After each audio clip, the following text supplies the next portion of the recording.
Greetings and salutations, mortals. It is I, Carmine Phlegathon, the most cursed and powerful VTuber, he who is cursed under the red moon of fate, and he who wields a demon within his right arm. Hello, hello.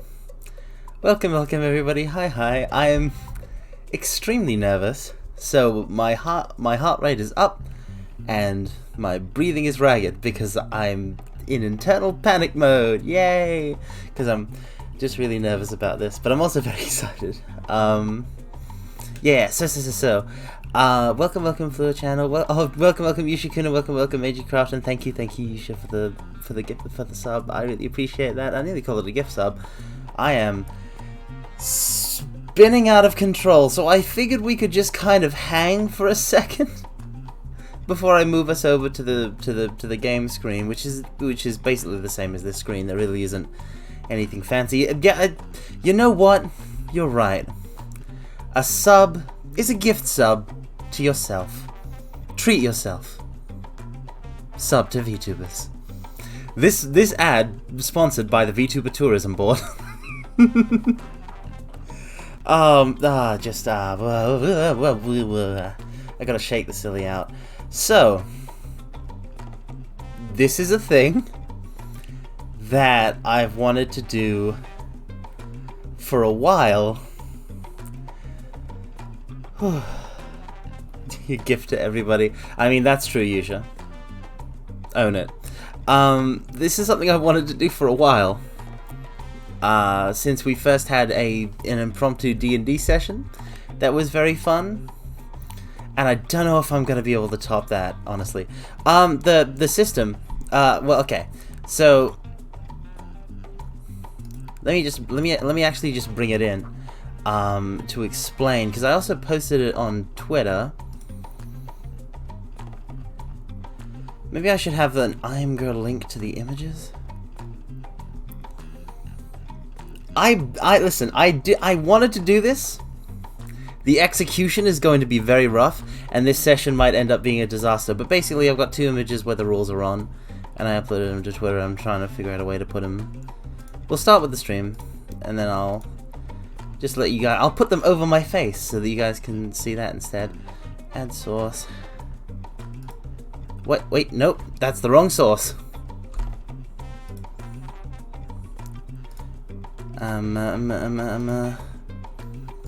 New source. You can see how nervous I am. The loading TTRPG, yes. Get used to the sound of me typing, by the way, because that's, if you can hear it, because that's going to happen a lot. Browser. Well.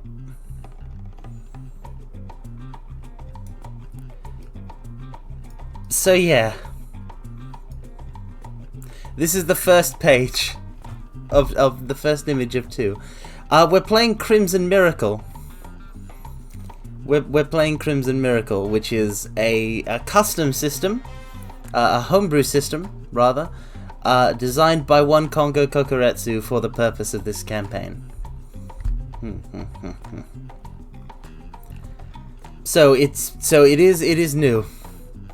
And it's designed specifically so that chat can play. So it's very simple on the player side. Even though, you know, there's lots of sentences in the rules. But basically, to summarize, I have 3 redeems currently active, 3 new redeems, and all my other redeems are off because that's right. The code stays on. The code stays on now. The code stays on. But basically, in order to actually participate as a player, you have to use the redeem that, you know, makes a character. And then for pretty much most of it, like for any time in the session outside of a challenge, which is a fight or a tense negotiation, or maybe you're climbing a mountain or crossing a bridge that's on fire, anything like that, anything risky like that, whether it's, you know, socially risky, emotionally risky, mentally risky, mostly physically risky, you know, where there's a chance you could fail utterly, it's a challenge, and that's where we actually roll the dice. And basically the way challenges works are they all kind of work sort of like fights, sort of not, where you all take turns rolling. Oh, my dice! I don't have my dice. I was going to get my dice. I've got to go get my dice. I only have the D20 here, and that's not enough because we're going to be using D10s. You can see how unprepared I am. I should probably put this on a Google Doc or something so we can read this at any time. I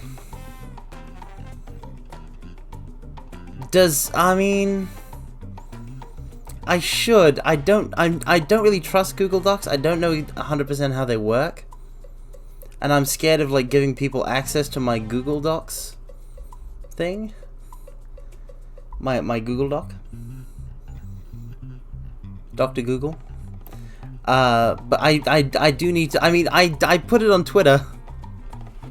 I put it on Twitter as images. Hold on, I've got to hold on. I already kind of had the idea. I'm doing that right now. Solutions. It's fine. Solutions. Technology solutions. Imgur new post. Choose video. Photo video. Add image. Rolls 2. Upload complete.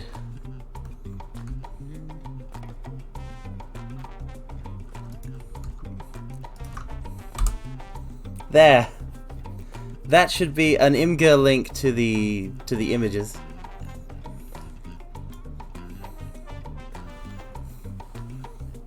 Which are the 2 pages of the rule set. This has been done in such a ramshackle way. But basically, I have not done nearly enough prep. I just have a lot of excitement. Well, I have done considerable prep, but just not enough prep on the finer points of actually doing this.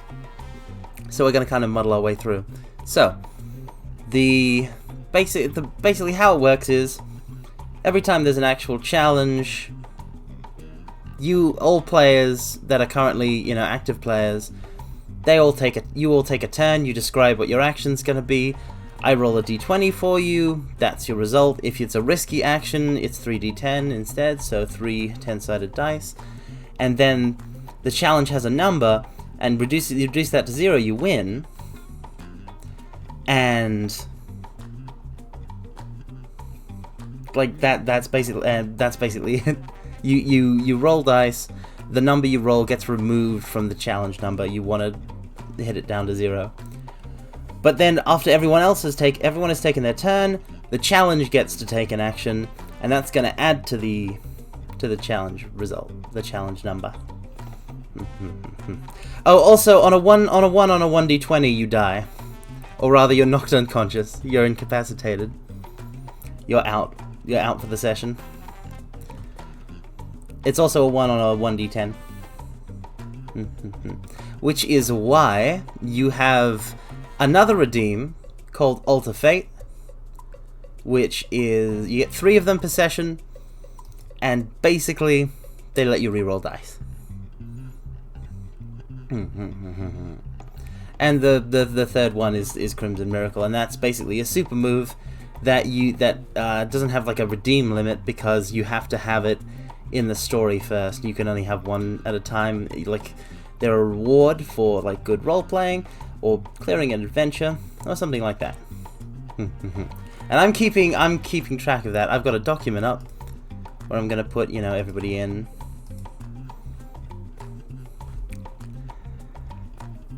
I'm very nervous. We haven't even gotten close. We haven't even started. I'm very nervous. But yeah, so this is the basic rule set. How challenges actually work are on the second page.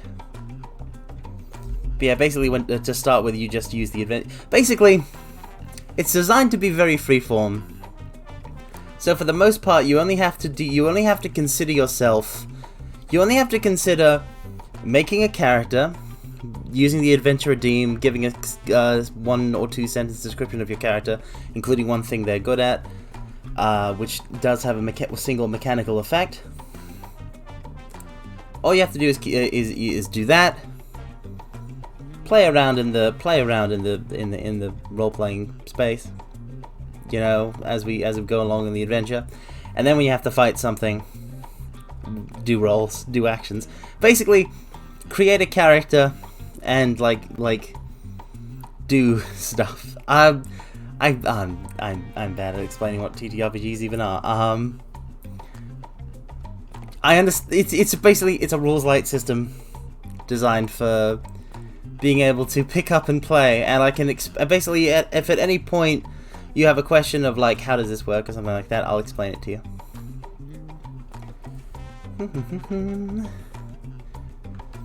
So, where's the second page?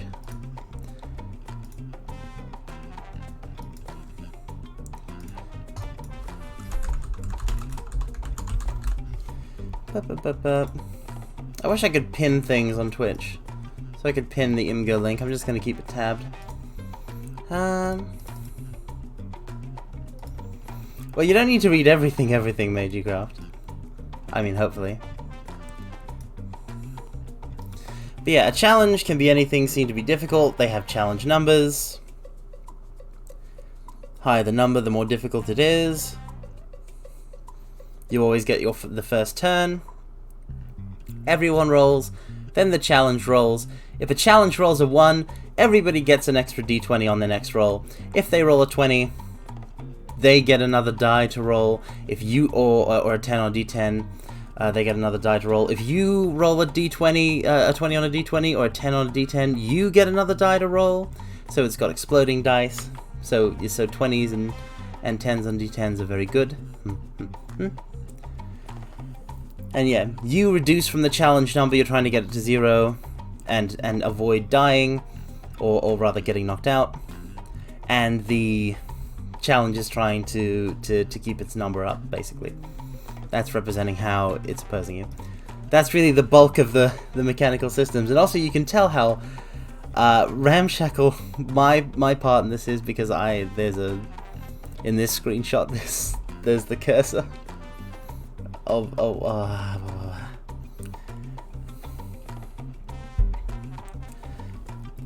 but yeah. Yo, Carmine, did you get Stranger Paradise? Welcome, Cinescholar, welcome. We're running a tabletop RPG session. Yeah, I've been playing the demo. I would be playing it right now, but we're doing this instead. It's a good game. I would, if this were literally on any other stream, ranting about it is all I would do, but like, this is like even more important to me than that is, which is wild. Also, I've been down here for too long. Basically, there's the link. I will repost it anytime somebody needs the rules. It's also on Twitter.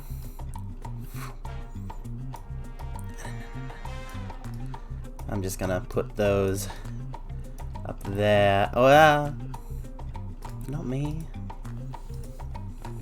Lost my head for a second there.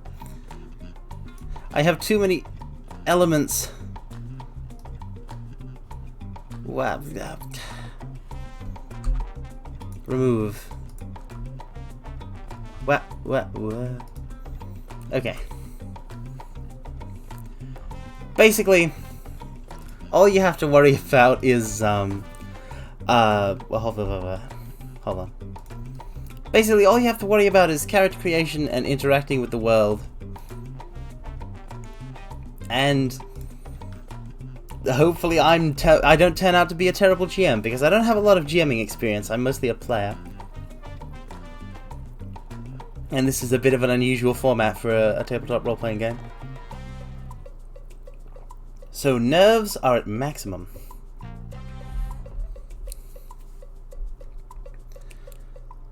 Alright, I'll move over to the... I'm gonna move over to the... what? The campaign thingamabob. Alright, so...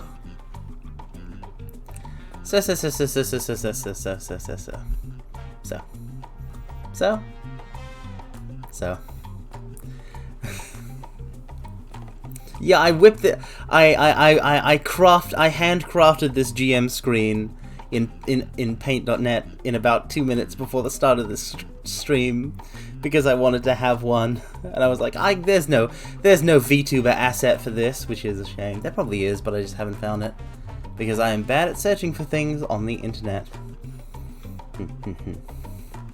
So, let me get my notes on the actual setting itself, so I can you know, pitch the campaign to you.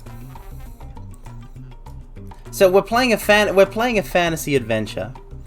It's a fantasy adventure. Think, I didn't want to go too fancy with it, so it's kind of like Dungeons and Dragons level, sort of high fantasy, with, you know, there's a possibility for a bunch of different like exotic things. maybe guns, not modern guns, but old guns, stuff like that.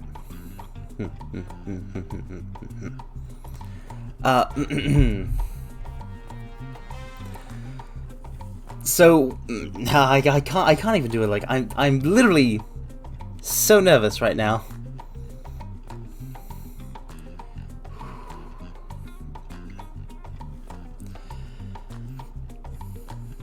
So the basic outline of the campaign is this: you are members of the Adventurers Guild, specifically the Adventurers Guild branch in the sleepy town of Dustwood, on the Great Isle of Gaia, a large island off of the coast of the old continent, and a minor territory of the Hellman Empire. Basically, it's a sort of vassal state where, as long as it, pays taxes to the Empire, and it doesn't, cause a scene, it can basically do, the ruling duke can basically do what he likes within the borders. So basically, it's a big island. It's a big island off of the coast of a continent that's big enough that it's its own state, and it is known for having a whole bunch of cool plants. So it's got all of these huge forests and flower fields and vineyards. It's a big producer of wine. Florists come here to study. There's just massive swaths of forest. The entire island is covered in greenery. You can't really go to a place here that doesn't have a little bit of green. There's no deserts or anything like that.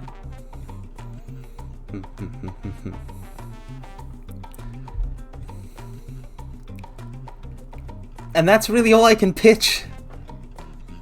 So the way it works is that you guys are a collective sort of blob of adventurers, a sort of nondescript mass with several individual distinct characters making up that mass, which is you guys when you use the Adventure Redeem.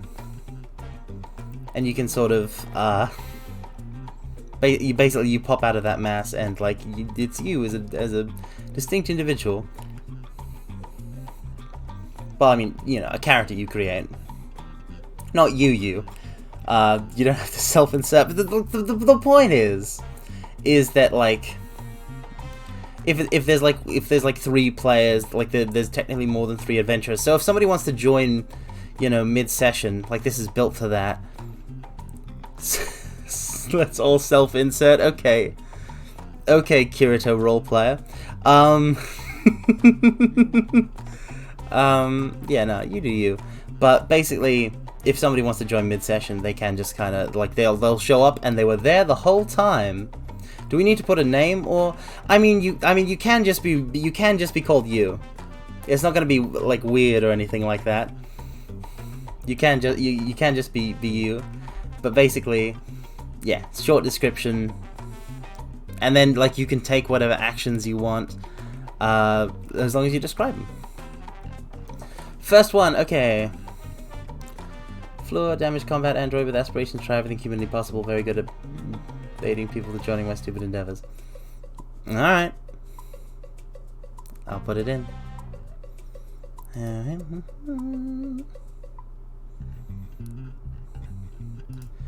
I opened that one twice. What?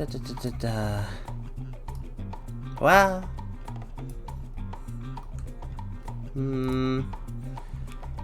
This goes on this monitor, and then this goes on this monitor.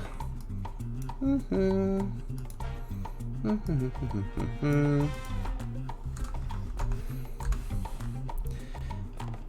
it goes into here. Ah! I knocked my microphone. Are you all okay? Write it very carefully. Okay.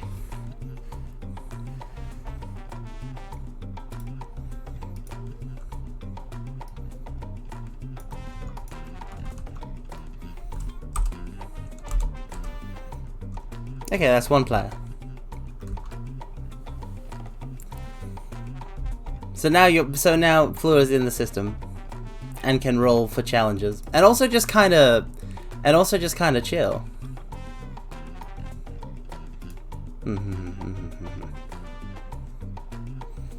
Yeah, it doesn't have to be.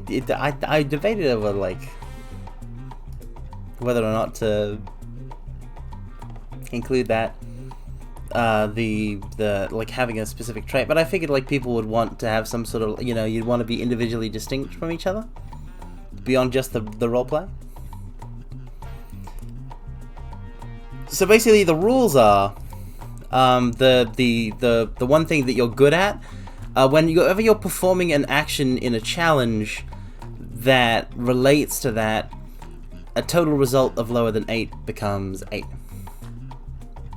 So in Fluor's case, basically, it would be if you were trying to convince somebody into doing something very dumb. If you were involved in some sort of tense negotiation with royalty or something like that, if you roll and you got like a 5, it would be an 8.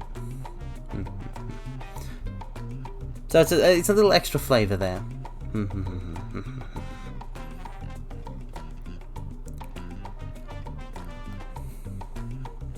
But yeah, you guys are all adventurers, and you work out of the Adventurers Guild branch, which is located in the basement of the pub in Dustwood. It's called the Prickly Thistle.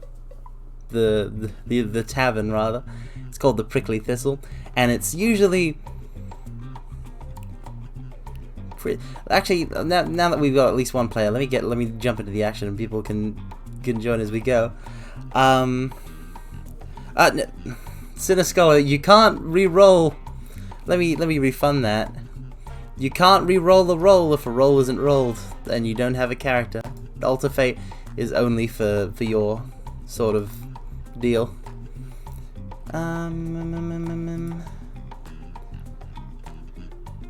So you can't use Alter Fate to re-roll somebody else's rolls. An orcish cook seeking a change of pace is way over their head when it comes to adventure, but is good at cooking. I like the image of frying pan over the head. Okay. Add that.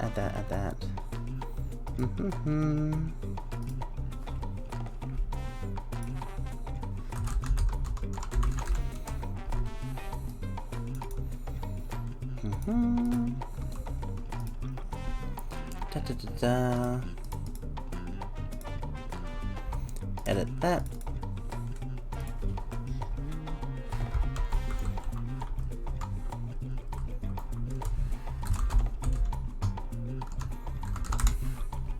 Okay, so let me set the scene.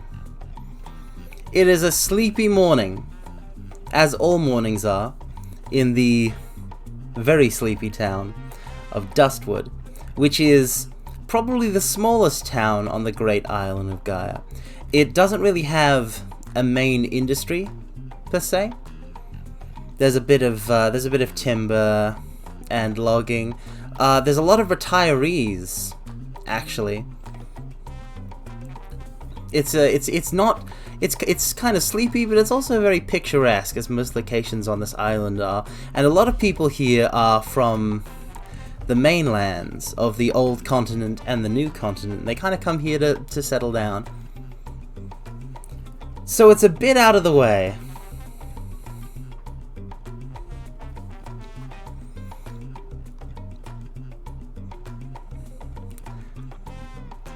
Cineskull, you didn't use the adventure redeem if you want to play. So it's a bit out of the way. It's not really on the way to anywhere. It's kind of the final destination, and there isn't a whole lot of work to be done. So most of your days are spent kind of kicking around the guild hall in the basement of the tavern, and also spending, you know, rousing nights at the tavern, sort of chilling and milling about, sharing good food and drink, telling tales. Basically, comfy life, but there's not a whole lot of actual, work for adventurers, which is the whole thing that you guys do. So there are only 2 guild clerks, 2 adventurers guild actual workers in the entire in the entire branch, and they both just spend their time kind of being vexed by you guys. But basically, let me just add Sinner Scholar in.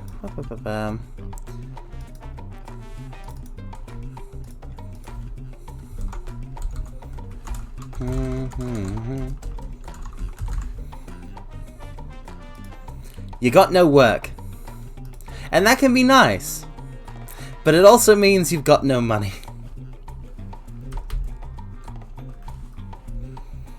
And that's a problem when you kind of need coin to live. So it's a big surprise and relief at the same time when, as you're all just sort of chilling in the basement of the tavern, the Prickly Thistle, on one very sleepy morning, an old man walks in with a job. Now you've seen this man around town, and you know he's Old Pete, and he's a kindly enough fella, but he doesn't really do much. He just sort of, relaxes, which is, pretty awesome lifestyle. So he walks in with his grandson, Peter III, and a big sort of package wrapped in layers, thick layers of brown paper, and tied with a pretty standard white sort of string. And it looks pretty heavy. He's kind of really exerted by carrying this big package around. And he walks up to the desk of the Adventurers Guild, which is currently being manned by one of the clerks, and he says, "I'd like to request a job for adventurers." And the clerk goes, "What? Like, you want to hire adventurers?" And then he just kind of turns and looks at all of you, and then turns back to the old man and is like, "Sure, okay. All right, what's the job?" "I need this package and my grandson who will be carrying the package, because I'm quite old. I can't really make the trip. I need it to go to Roseport." And Roseport is a sort of neighboring city, the closest city, and it's also a bit of a hub. It's a bit of a merchant hub. They've got big ships that can carry a lot of cargo. It's a big port for trading, fishing, all sorts of harbor naval industries. They've got the sea trains up and running. So it's where the sea train lines pass through on the way to the old continent. You can get from the new continent to the old continent with a changeover stop on the Great Isle of Gar.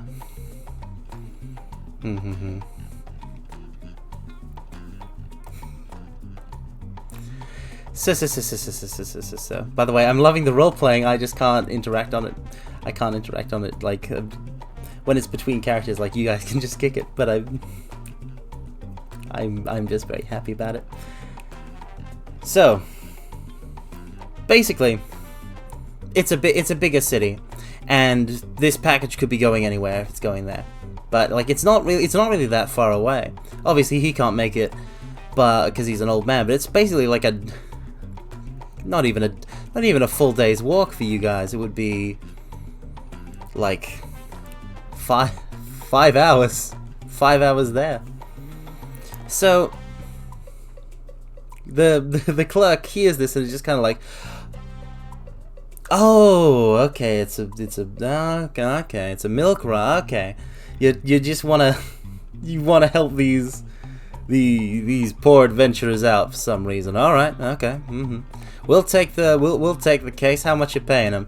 And then the old man drops a big sack of gold coins, a big sack of like he's holding it in like one hand, and it's like a hand pouch, but it's bulging with these gold coins, and he drops it on the table, and some of them spill out, and the clerk sort of frantically grabs at him and tries to put him back in, as he looks on with shock and awe.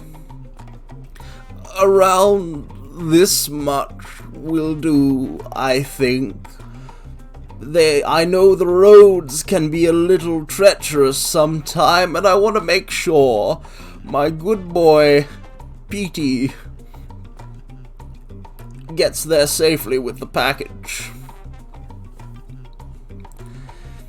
And so the clerk looks to all of you and is like,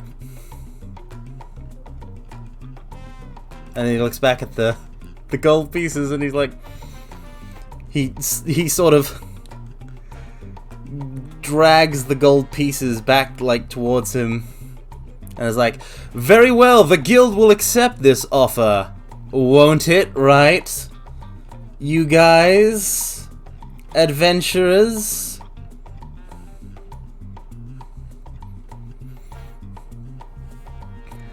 Oh, good. Yes, excellent. Yep, we will definitely. So I'm just gonna take this and put this in the guild bank vaults. I'm just gonna go do that real quick. You talk to the client and get the job details information from them. Bye. And then he zips off. And then he zips off to the to throw the gold in the vault. Because the Adventurers Guild will hold on to the payment until you return, having completed the job, to get that sweet payday. So now, you know, you guys have gone up to the... Now that you've accepted, like Meiji, I'm assuming you've sort of like leapt forward. Since you tried to accept the job first before the others get their mitts on it. But basically, you know, it's just you and the old old man and his grandson, who is like he's on the youngish side. He's a strapping lad of about 16, 15. You know, old there's a good chance, like, the roads aren't too dangerous. There's a good chance this guy could he's a kid, but the worst that the road has to offer are a couple of like weak monsters, so he could probably do it himself.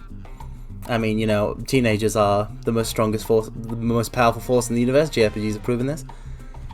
But the old man is probably being just super overprotective. So basically, the old man turns to you and is like, well then, thank you. I would really appreciate it if you could all help my boy out. He really could use some protection and escort on the road. It's very essential that he gets this package to Roseport today, by the end of the day, if possible. And the grandson goes,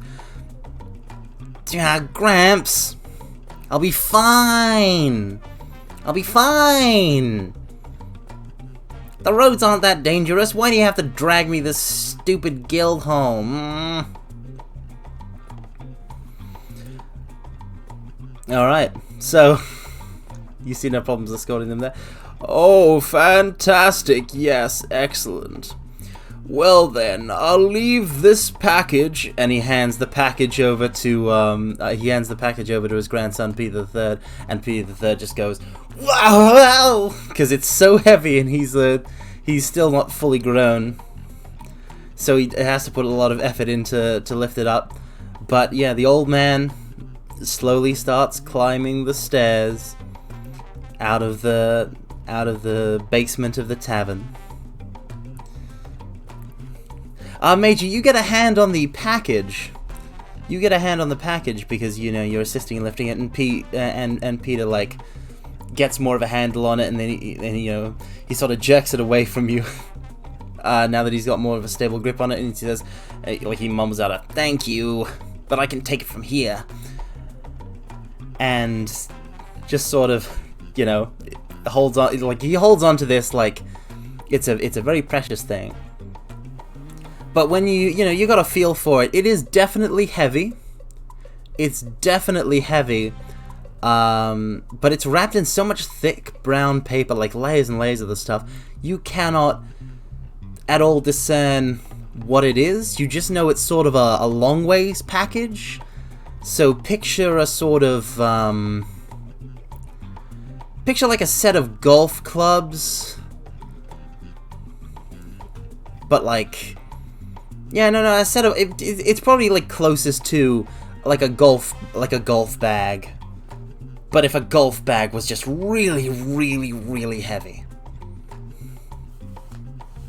And there's just so many layers of this thick brown paper. So, you've got you're with the kid. You've accepted the job. You all sort of sign your names on the guild register on the job as like a sort of paperwork formality. Yep. The other clerk, the first clerk, Vincent, is still kind of like counting all of the money as he's putting it into the vault. So the other clerk, Valerie, she's just gone and made a little write-up for the guild's official records and just sort of tacked it to the job board. And then immediately, a bunch of you sign your names onto the job as having undertaken it. Basically, everybody in the room wants a share. Like all the other nondescript adventurers that are part of your group, they all want to share. You all want a piece of this. So what preparations do you make, Sinner Scholar? If it's just like regular sort of kitting yourself out, you're fully kitted out. You can do whatever you describe when like time comes to action. I'm never going to be like, you didn't say you brought an extra throwing knife, so I can't let you throw an extra throwing knife. You'll always have that extra throwing knife, as long as it's not like patently absurd. So yeah. It checks out. It's listed as a C rank mish. Probably bumped up from D rank just from that's a lot of money. There's a lot of money. It's a lot of gold pieces. I mean, you can cast Meteor under the right circumstances, I'll allow it. Probably not at the start, probably not for the first session. It might be above the first session's pay grade, but who knows. If it's a small Meteor, maybe. Now, Zeta Flare, that's a different story. Anyhow, so it's all good. It's the deadline is getting there by the end of the day. You've all got all of your equipment with you. There's plenty of time, even still, for, Fleur to finish that tea. Information potions, and gunpowder for my flintlock. Yep, awesome. Okay, so you've got all that, and all the information is that you've got is obviously you're in Dirtwood. You got to get this to Roseport. Everything I've already told you about Roseport being a sort of, naval hub. It's a pretty sizable city. It's not the capital of the Great Isle of Gaia, but it's like the second biggest. And there's one road there. You'll have to head north through the forests that cover the land. And there is one trail, one sort of like main thoroughfare leading from Dustwood to Roseport, and it's because Dustwood's so small, it's not big enough, it's not a wide enough road or a smooth enough road to sort of take a wagon on or anything like that. So everyone who gets here does have to walk, and getting to Roseport is going to be the same way. So you're going to be in for a bit of a hike. You do stuff a map into your pockets. So you got that. And it does list the single trail. basically straight north, a bit northeast. About 5 hours march. That's your destination. Mini meteor, yes. I would accept a mini meteor spell if it was flavorful. So. You've got the boy. You've got his package. You've got all of your stuff, and you've got the basically. Do you set out? Or is there anything else you guys want to do while you're still in the town of Dustwood?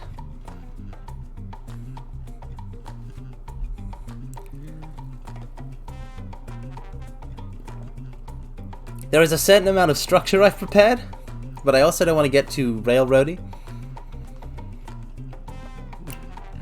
So I do kind of like...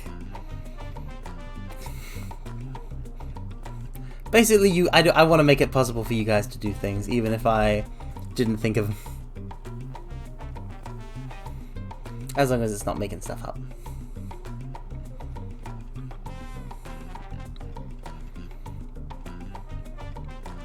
I go check rumors of the old man. While everyone's doing their morning preparations and, you know, a little bit after you've got all of your stuff, you do check out the rumors about the old man. You speak to a couple townsfolk about him. It's old Pete, they say. Oh, old Pete. This is normal as they come. I heard he's fallen ill recently. And that's why he can only go out a couple of times a month. But that's basically it. He's a normal old man. He seems to have taken a turn in recent days. That's kind of caused a deterioration of his condition, which would go a lot towards explaining why he's not, you know, doing this, like escorting his grandson himself. So ask if there's any recent activity in the forest. You ask like a local hunter, sorta like what's the score, and he says, yes. I mean it's regular times for this season. It's regular summer wildlife.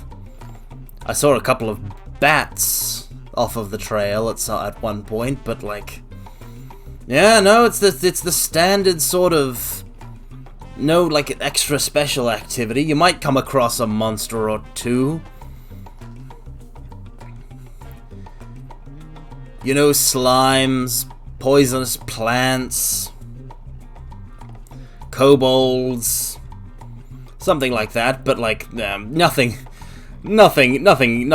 big gets any close to the trail. You'd have to go deep into the heartwoods for that. So the forest, you know, is like you're in basically a starting town sort of area, so the local wildlife isn't too rowdy. Get a feel for that package, maybe give it a light shake. The boy just won't let you. He just won't let you. You manage to touch the package and, you know, feel the brown paper, but like he will not let you shake it.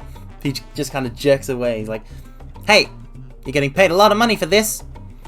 Come on, let's go. I gotta get this to Roseport before sundown, or I'll be disappointing my grandpa."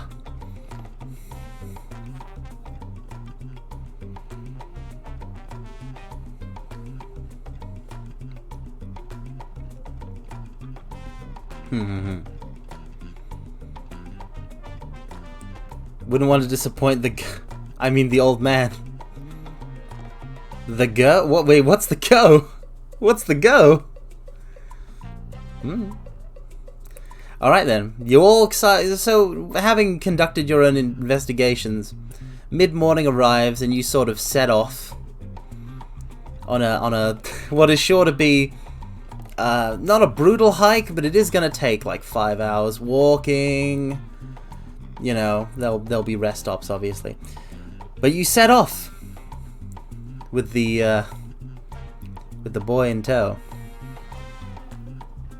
He's kind of walking in the middle of, you know, the middle of your party. You just the road, like, you're a whole band of adventurers, so there's a whole sort of like encirclement around the kid as you all move along the trail that is just a bit too narrow for a wagon or anything like that. Stepping over roots,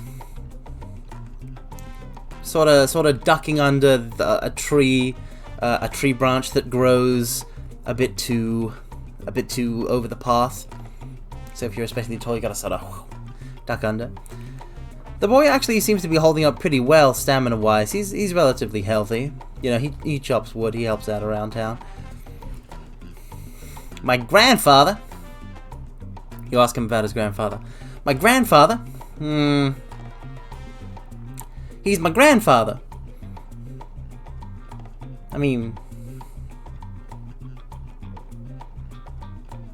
He's grandpa. He's Gramps.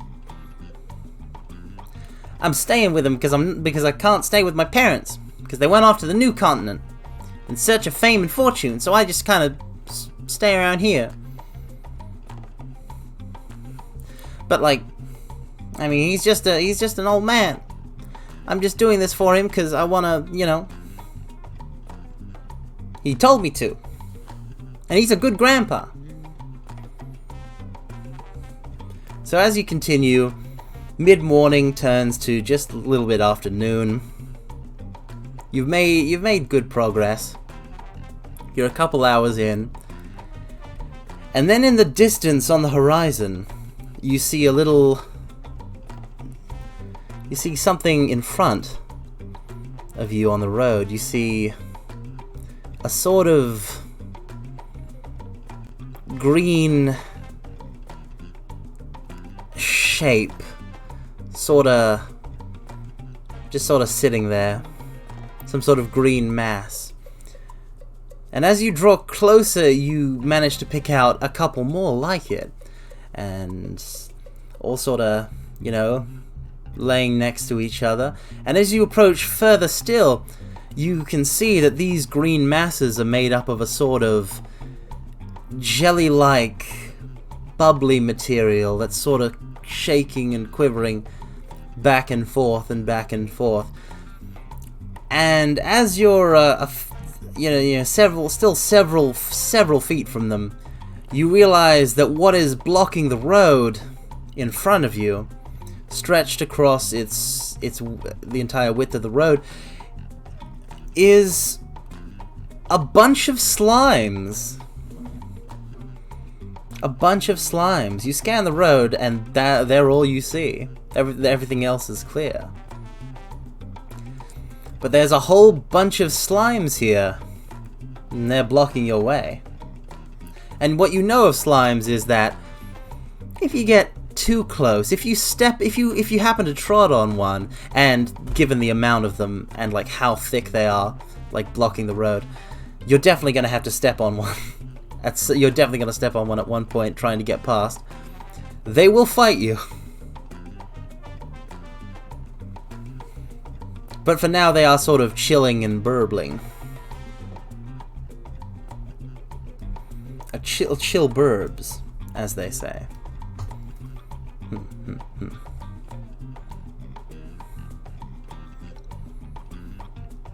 They're a sort of,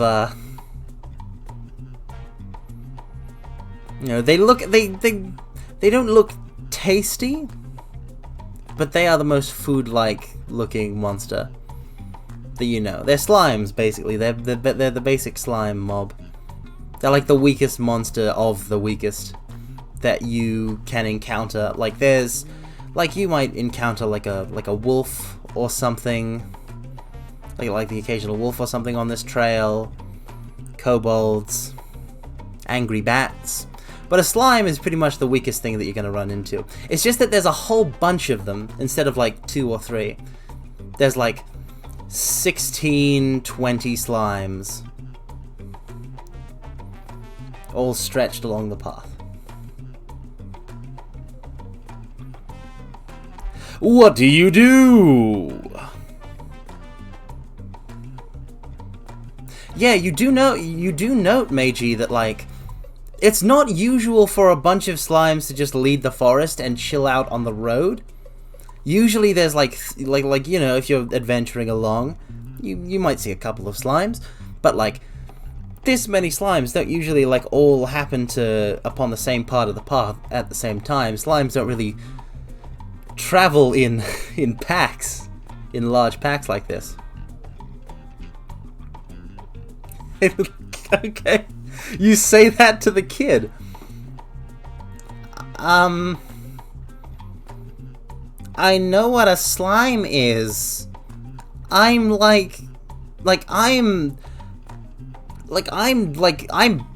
big kid. I'm like I know what they are. I shoot the fire magic in the road with my gun. Alright, you load a fire magic round in there, Sinner Scholar, and you fire it off. And it blasts across them, damaging them a little bit, singeing them a little bit, sort of cooking them a little bit. They turn a little bit, they all get a little bit scorch marks on them, and they all turn slightly, a little oranger than they were previously. And now we're in combat, which means I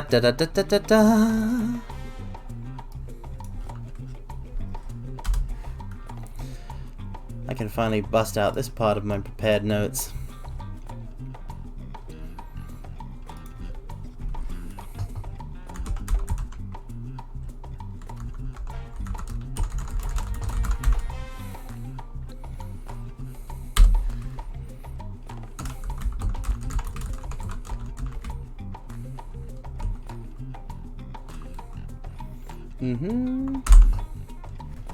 There we go.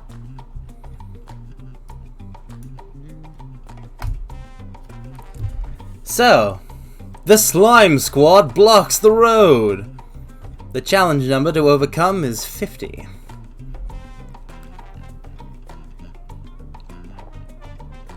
Oh, I still have to get my dice. Hold on one moment. In the meantime, let me repost the rules real quick. I'm gonna just duck under the GM screen for a second. Wow.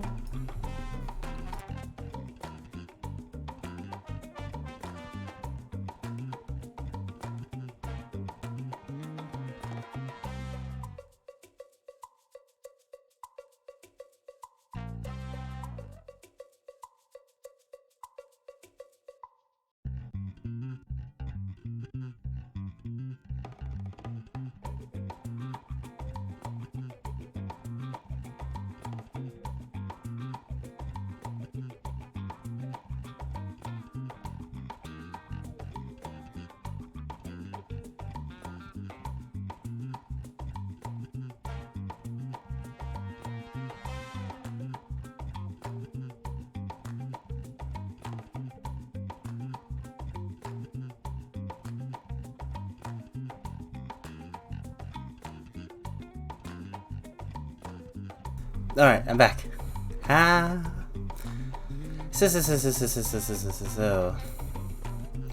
So. We are now in a challenge. So if I grab my big box of dice. Basically, how it works is this. You get the first turn, and all of you get to make one action and roll a die, which I will roll for you. And that number will get subtracted from the challenge number, and when it goes down from 50 to 0, you win. Easy, huh? So basically, you've got now a bunch of real kind of angry slimes, all starting to burble towards you. What actions do you take on the first turn of combat? You can do what you can do whatever you want. It's like freeform. It's all about the flavor. And I basically roll a d20 to see how much it does. So in this, the challenge number represents: have you beaten the slimes yet? If the number isn't at 0, you haven't beaten the slimes yet.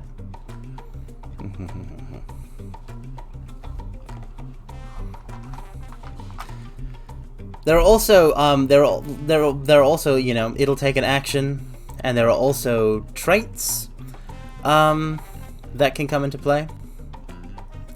But we will get to those when we get to those, if there are any for this fight. Use multi-shot fire rounds. Okay, Sinner Scholar, let's roll for that. Okay. I have sort of moved my microphone instinctively in order to roll this, so I hope the audio is still okay. Alright. I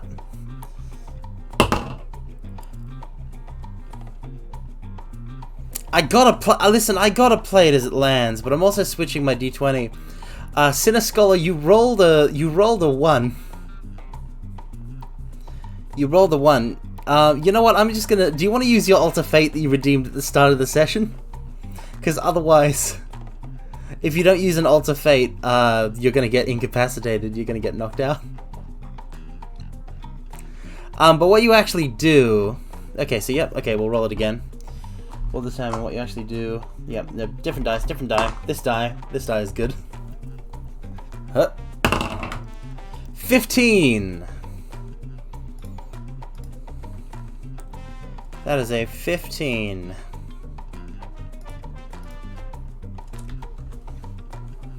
So,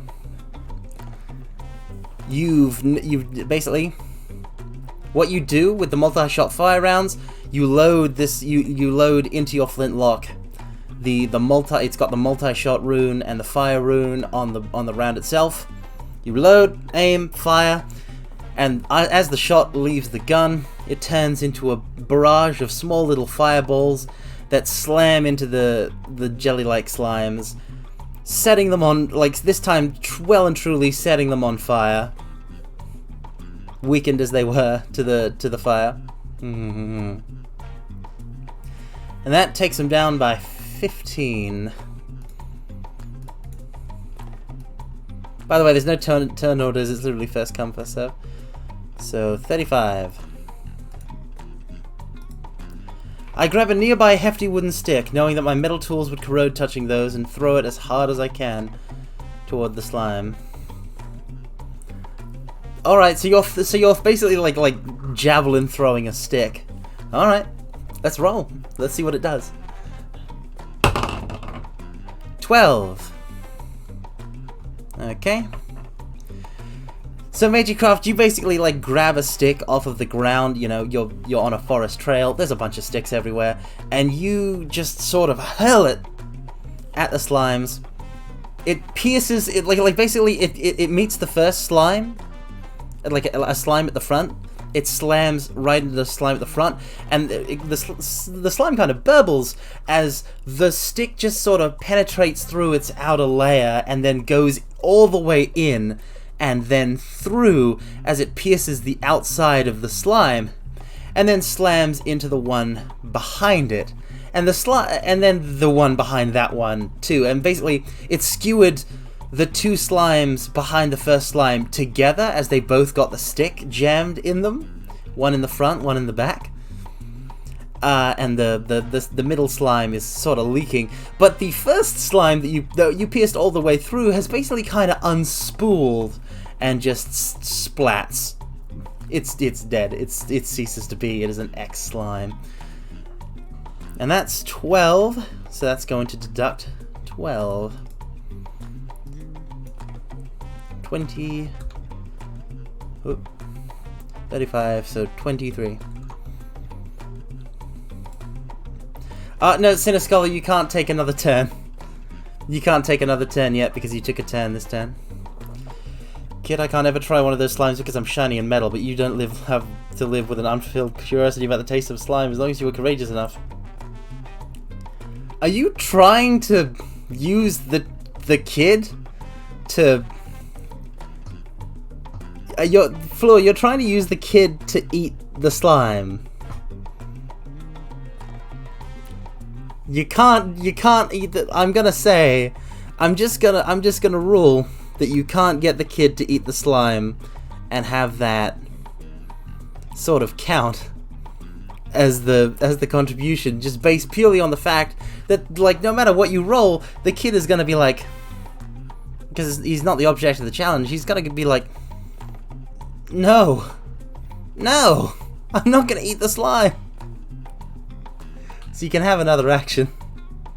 But you can't get the kid to eat the slime. Listen, this kid is like your whole thing, your whole job is to protect this kid. You want him to eat the slime. You don't know if it's safe to eat. It's probably not. It's all toxic and gooey and goopy. It's not gonna taste good. No way, no way, no how.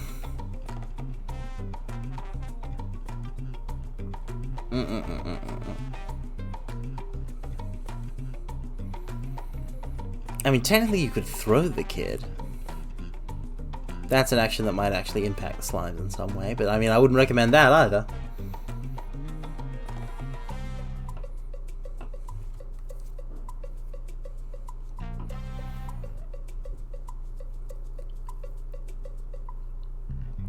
I mean, if that's what you want to go with, we can just make that your action, and it does nothing. Okay. Because I gotta... Yep, awesome. Here, I'll cook it first. Lob a bomb. Roll. 11. This isn't a very good rolling surface. Do I have to roll them in the box or what? But it's 11. So the challenge number goes down by 11, which means it's a 12. So what happens here, Floor, is that the kid goes, "No, I won't eat the slime," and you're like, "I'll cook it first." No. If you roll a 1, only you. Meiji, if you roll a 1, only you get incapacitated. So even if Floor messed up lobbing the bomb, it's not going to impact, like, you know, you or Siniscar. So, Floor, you lob the bomb. You lob a bomb straight into the whole pack of slimes. It sails neatly. It's a bit off kilter. It's a bit off to the side, but it sails neatly somewhere roughly in the middle of them, and blows up with a satisfying kaboom. And you see some of the slimes are just cooked inside out. One slime is just very, like, it's crushed. It's sort of you've baked one slime basically. It's sort of solidified as a blackened, charred slime corpse, as opposed to how slimes usually splat. So the challenge number is now at 12. So how challenges work in this game, you gotta get it down to 0, but first it's gonna make an action before you can take another turn in order to get it down further.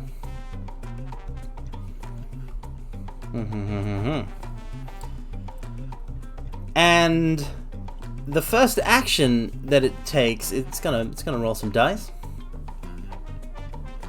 But before that, it's going to activate one of its traits.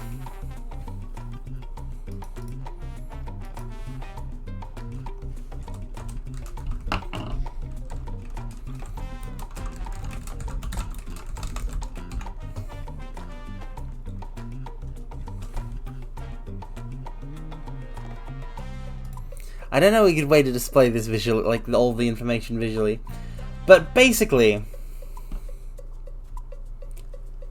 as you know, you've cooked some slimes, you've pierced some slimes. These slimes are like, a lot of these slimes are charbroiled. They're very angry, and a lot of them aren't alive anymore. So what they all do is you see these slimes sort of squiggle and wriggle along the ground towards each other. They sort of wobble into a single point, a single position. They all sort of huddle up, and then they start sort of connecting and merging. And now where before there was just one, like a whole bunch of tiny individual slimes, there's just now one large, despite not having a face, very angry looking slime.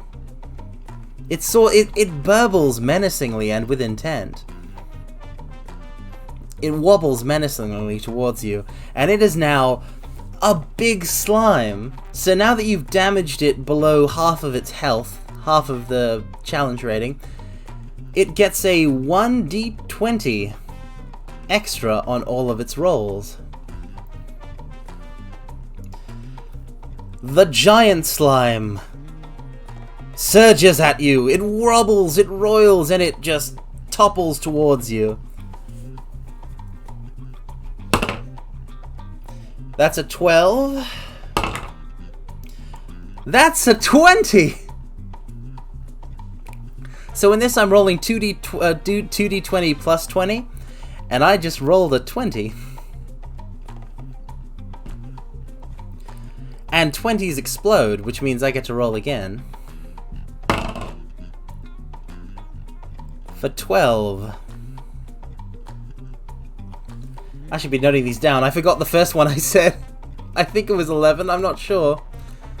I just know I got a 20 and then a 12.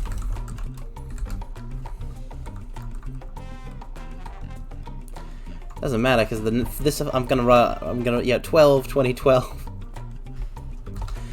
So that was okay. So that's all of the basic rolls that I was gonna. So basically, I got to roll twice for the actual action of it attacking you. I got to roll another time because it's a giant slime instead of a whole bunch of individual slimes, and now I get to roll again because I rolled a 20. It's a 10. So adding that all up together, 12, 20, 12, 10, 12, 12, 10, that's 34, 54. So it just got all the way back up.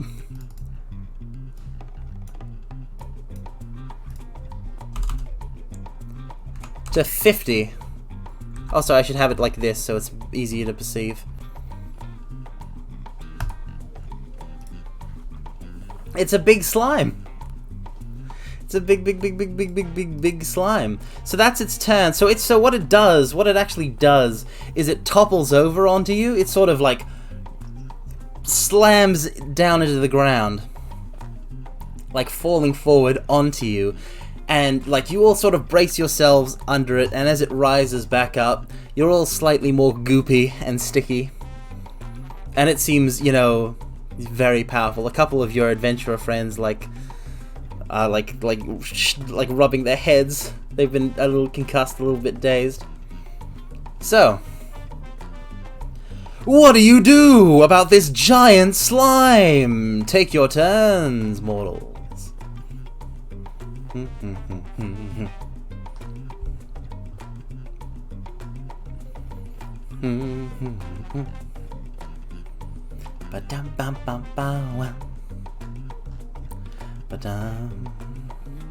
I am seriously surprised that I got an exploding die. I mean, I hope you guys get one.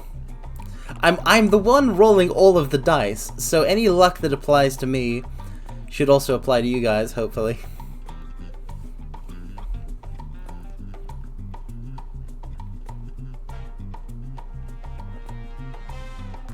Come on.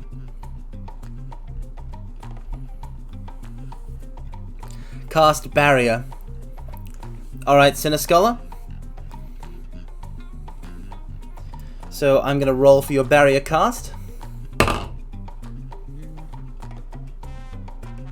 rolled with the wrong die, so I'm not gonna count that one, but it was a 1 again. I'm telling you, this die is cursed. I'm just gonna keep it away over there.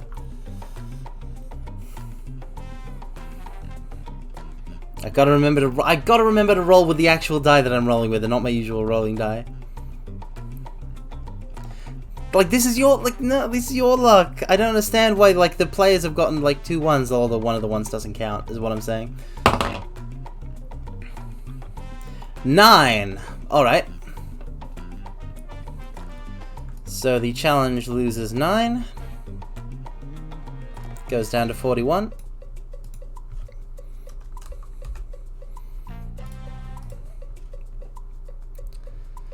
You light your torch and try to burn the slime. Well, Meiji. You light your torch. Oh wait, hold on. First I gotta explain. What happened with Siniscola? Siniscola, you basically load in a new shot for your flintlock. You raise it above your head. It's a special shot that you prepared earlier. You fire it above the heads of everyone present, and a barrier shot rises up bursts and descends upon all of the party, and everyone is now protected. They've got a little bit of extra defense.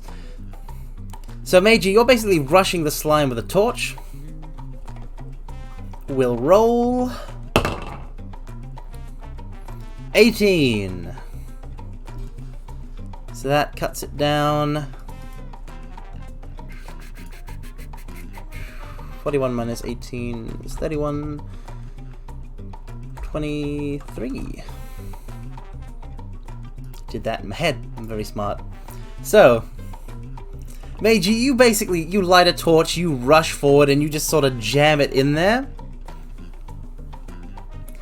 And that you are burning the slime. You are burning the big slime. It's a very big slime, but you're like singeing part of it. You're like waving the torch around, making sort of patterns of charred slime skin.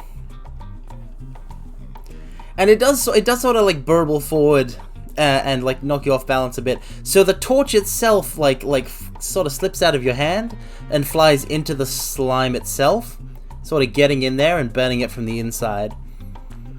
So it's just got this torch sort of the torch is still kind of burning because slime fluid isn't entirely non-flammable, and you just see it kind of rolling around in there for a bit, blackening the innards of the slime until it sort of gets extinguished because it's burnt all the slime around it.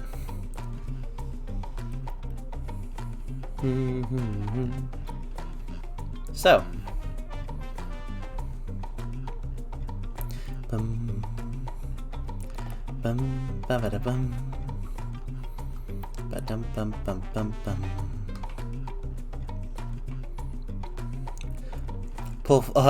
all actions are doing something as long as they are not get kid to eat the slime.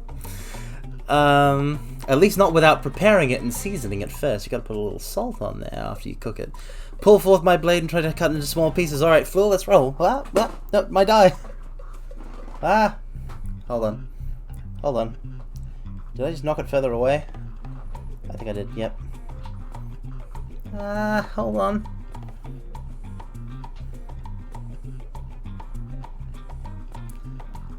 Salt the blade to flavor. Are you unironically salting your sword? Because I can get behind that.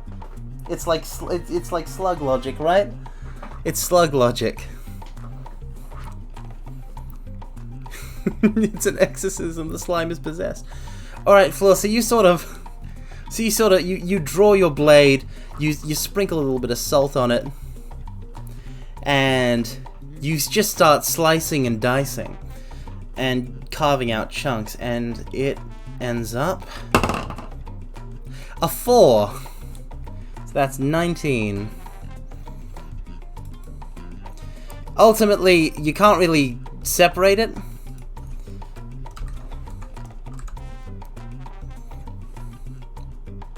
No, Meiji. The challenge is now at 4. Is now at 19. The roll was a 4. So, you cut out a couple of chunks. You slice a bit, you dice a bit. You're making a little bit of progress, but it's not really a super. It's not really a super duper slice. You just cut. It's less like cutting it into pieces, and more like you're peeling bits off of it. So it is getting slightly smaller. So, it's the slime's turn. And that one giant slime is going to roll again. It once again moves forward and tries to squash all of you with its big slimy body. 14. 1! Remember to note them down. 14 and 1. And I mean, no, challenges don't die on a 1, but you'll get something for it. 19. So that's 15 plus 19 for 20 plus 15 is 35, so it's 34. It gets 34, which means it's back up to 50 again. Because it got more than 30. Good thing it can't go over 50. But... so here's what happens. The slime slams you again. And it like raises back up. And a couple of it raises back up. And like, you know, some people are concussed, everyone's kind of drippy and goopy, but some of you, specifically everyone in the party, is in the slime. You are in the slime still, as it didn't actually like shake you off. So you are now in the guts and innards of the slime. So, since the challenge rolled a 1, according to the rules of Crimson Miracle or Akane Kiseki, you all get plus 1d20 on your next roll. So go to town on this thing. It's your turn.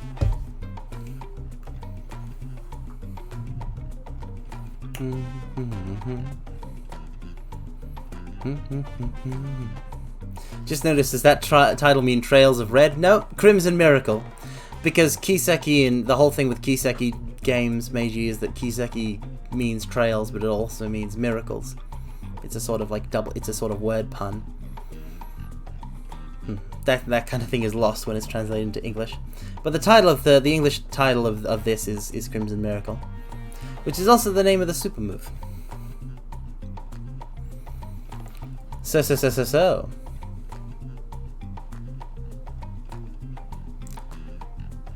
What do you do now that you're inside the slime and in a position to deal maximum damage from the inside? Welcome, Randomly Brom. Welcome. We're just playing a tabletop role-playing game. You can jump in anytime you want. Now would be a great time, actually, because the players are having their turn.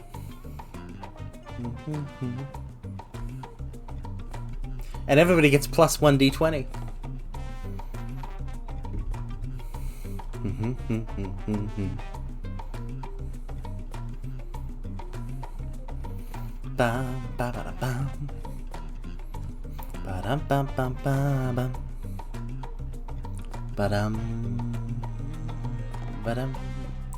I decided to put caution to the wind and wildly flail my butcher's knife. Alright, Meiji, let's roll 2d20. 16. 18! Oh my! My word. So 16 plus 18 is like 20 plus 40, like that's like 34. So the challenge takes 34 damage and ends up at 16. I use an ultimate bullet spell with random effects. Alright, Sinischolar, you load your wild card shot into your flintlock. And you also I forgot because Random Libra shows up. I should post the rules again. Because of how Twitch chat works. You load in your random shot, and basically this is a point blank attack because you are inside the slime. So it goes off pretty much immediately. And what happens with it is roll 2d20. 10. If this is higher than 6, it's done. 2! No! 12 all up. It has 4 left.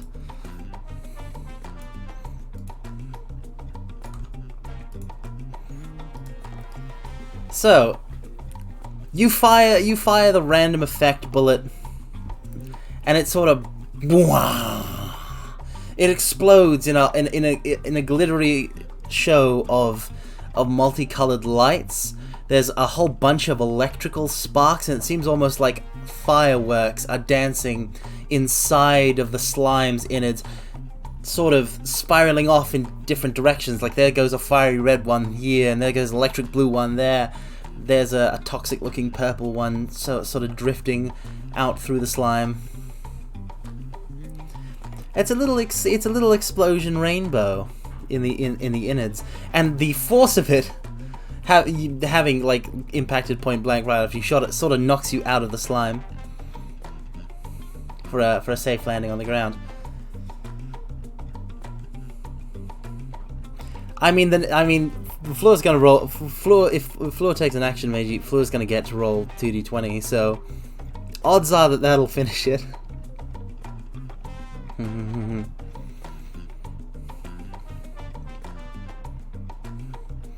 A single cut faster that can be seen to separate this thing from top to bottom, top from bottom. So you're like, okay, so like you're inside and you're gonna like twist around and sort of Zantetsuken it so it slices in half. The top half and the bottom half. All right, rolling. Let's see how that goes. 18, 3, 21.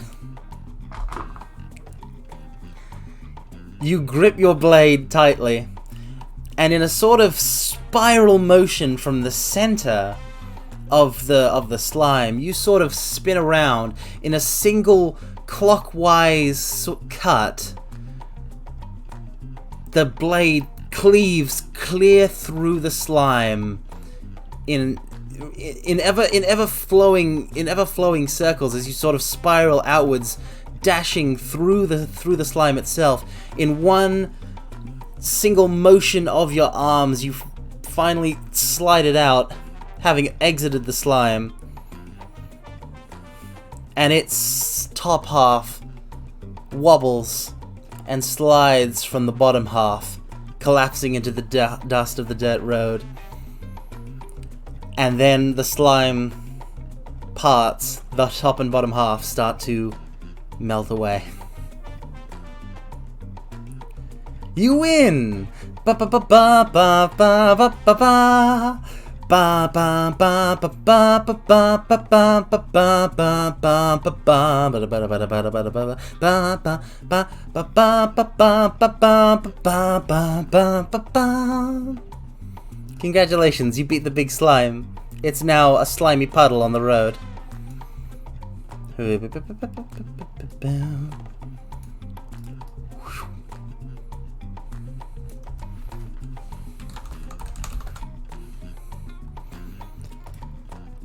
So, you immediately grab your glass jars and start collecting slime remnants? Okay, Meiji. You now have a whole bunch of glass jars containing slime bits. I hear they're a neat cooking implement if used just a little bit to season, a little bit to taste. It'll take some cooking effort to turn them into a nice main dish, though. There are some desserts. You know that there are some desserts from the Far East that are at the edge of the world that use slimes as a main ingredient. And apparently they're very, very, very nice. So you did it! You beat the slimes! Congratulations. I make a slime bullet. Alright, Cinescholar, you collect the slime remnants and you know, take out your toolkit and you sort of... You know, you make a slime bullet, basically. It's, oh, yep, KO till next time. Alright, so you're exiting the party. That's okay, Flo. I'll just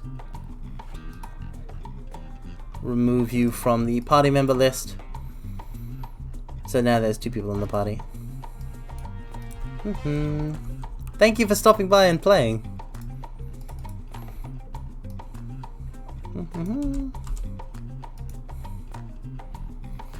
I did worry about how my time slot would be for people. I don't know if I should be running these at a different time when like more people are around or what. Anyway. So yeah.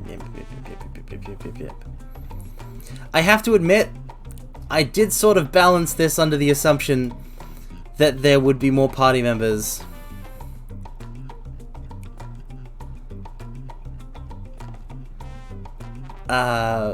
So I don't know, so you did beat the slime, but I'm worried about what else I've got cooking here under the hood.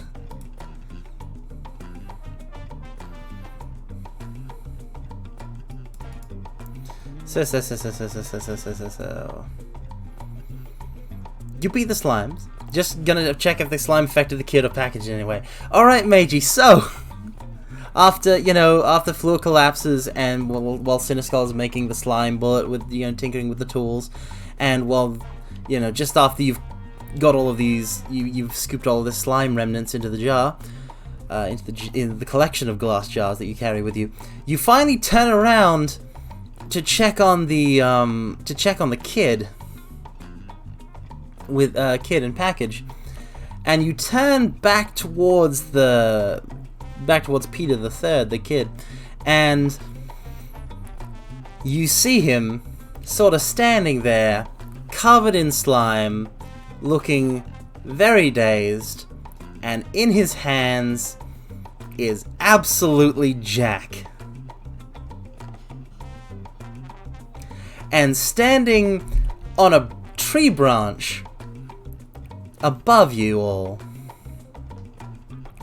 is a woman dressed in sort of ragged green clothes, wearing a rabbit mask, holding the package, which is also covered a little bit in slime.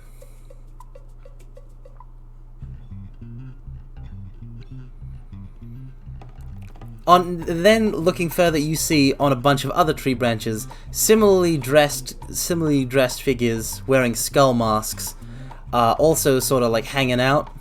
They look to be part of the same crew, and they see you, and the woman holding the package sort of puts up a hand, waves, and says, "Thanks, bye." And then they all jump away. They all sort of like dive into the forest, off of the beaten trail itself. They dive into the nearby Lion Fang forest on the right side of the path, and are gone.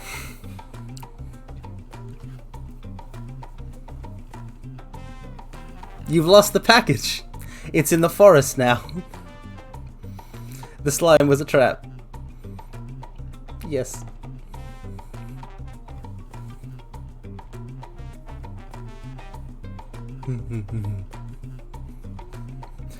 So you've lost the package, and Peter the Third sort of shakes his head out of the daze and looks down at it, like looks around. It's like, oh, the slime's dead. Oh, good. And he looks down. It's like, oh no. Oh no. Where is it?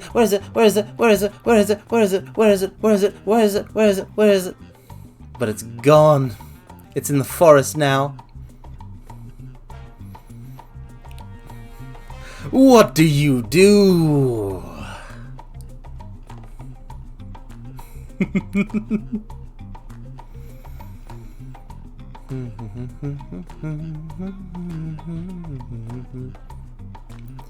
We can track it down. Since it's all gloopy and there should be slime trails around here somewhere. You want to track it down, eh? You want to go on the hunt, eh? You want to follow the slime, eh?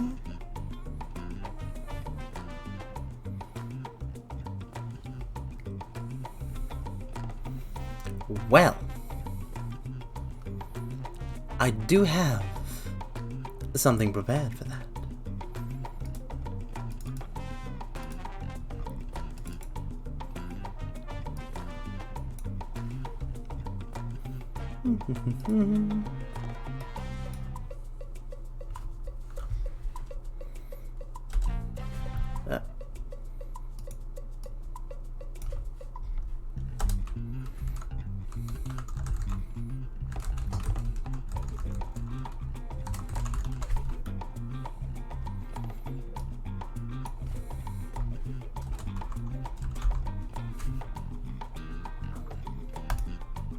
It's another challenge.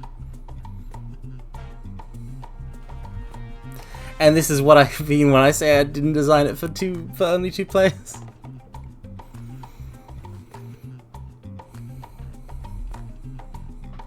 It'll be fine though, actually. It should be fine. You'll still have the edge.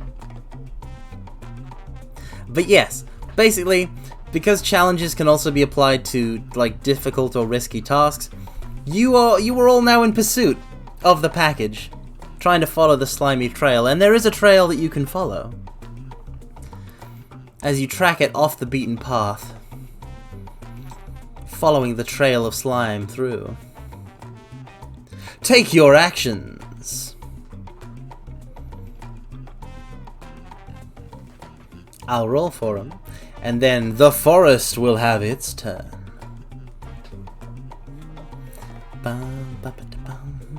I really wish I could do a music change. If I had like multiple sorts of BGM. I did not prepare for this at all.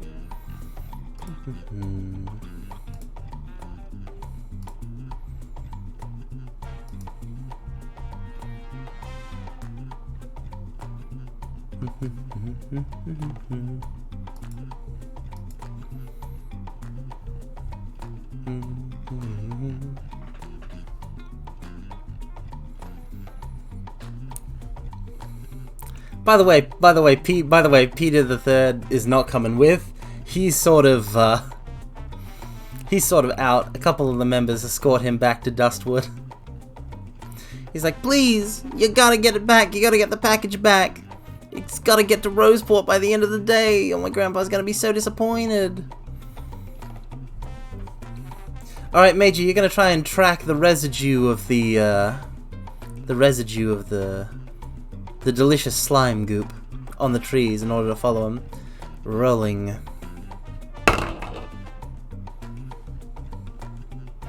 It's a 6. By the way, I just wanted to remind you guys, you can reroll if you want. You have 3 of those. But on a 6, you sort of... Yep. I know you are, Meiji. On a 6, you sort of like... You're still following the basic trail, but you don't pick up any additionals. You're basically... You sort of get up into the trees, you spy the trail ahead a bit, and you can take a sort of shorter path than if you were following just the residue that drip onto the ground. And that is 6, so it goes down to 44.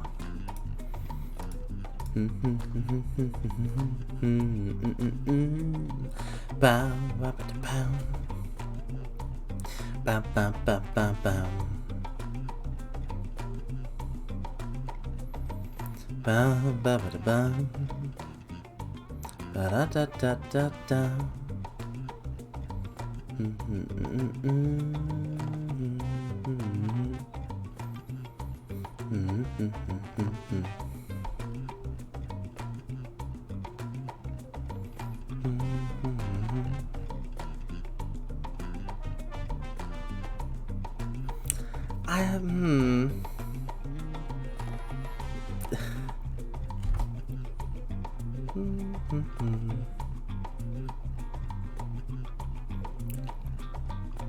This is a pretty... I'm pretty disappointed in my own, like, prep work for this first session, to be honest. Everyone is getting sleepy. Is this a sleep time? Is this... Or is it just...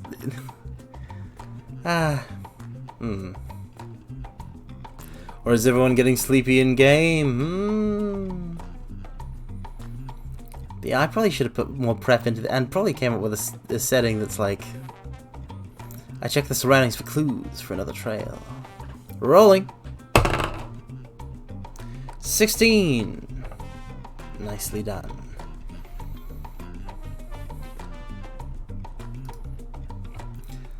You managed to find like an area where they doubled back, Siniscala, where like you guys would have gone down a misleading, like you would have taken a more circuitous path, going this way and that, but you can just kind of cut across all that by looking at some subtle clues, like whether or not a leaf has been crushed underfoot, or if there are leaves missing from the trees, stuff like that. So it gets reduced to 20, 28. Alright.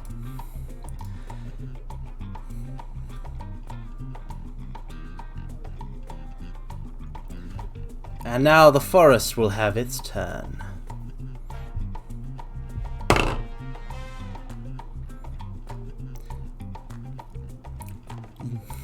It rolled a 5, and thick vines suddenly block your path that you're going to have to that you have to spend some time sort of hacking through. That you're going to have to spend some time sort of hacking through these vines, because they are, you know, they're there blocking your way to get through to continue the trail, to follow the slime trail. And it restores up to 33. It's your turn. What do you do? There are vines in front of you. And the goop trail continues beyond them.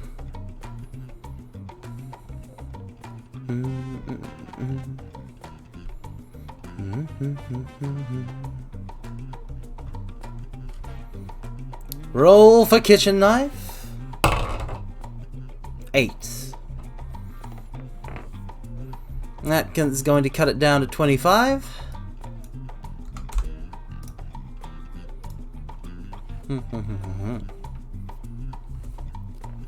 You slash away at the vines. You sort of cut an opening through the vines that you can sort of like narrowly squeeze through, like Solid Snake, just sort of shimmying across. Basically, you hack and you slash, and you have an opening wide enough that you can sort of walk through sideways. Freeze shot on the vines to freeze and break them. Whoop. 10. It goes down to 15.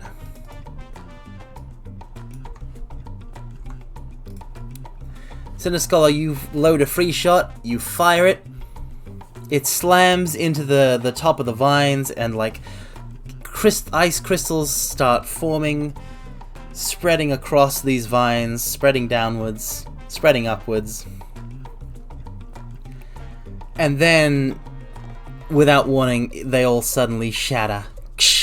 The weight of the ice, causing the vines to fall and break upon the ground. The way is clear, and now it's the forest's turn, and the forest is quiet, and no obstacles are in your way. The turn passes back to you guys right immediately. The goop trail lies before you. Follow it at your peril, mortals. But basically, it's your turn again.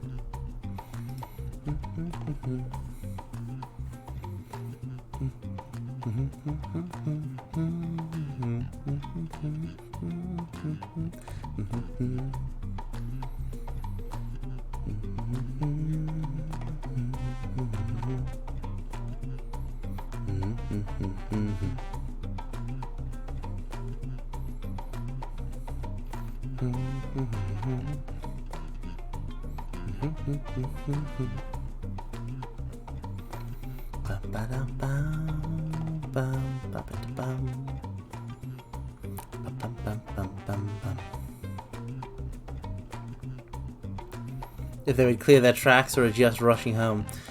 So Meiji, you're gonna try and like do the you're doing the big brain move of not being so not being too careful following the goop trail. Like you're not like analyzing it in any way. You're just like rushing forward. You're going for speed. So you're just gonna follow it along at a decent pace, at a good click. Rolling.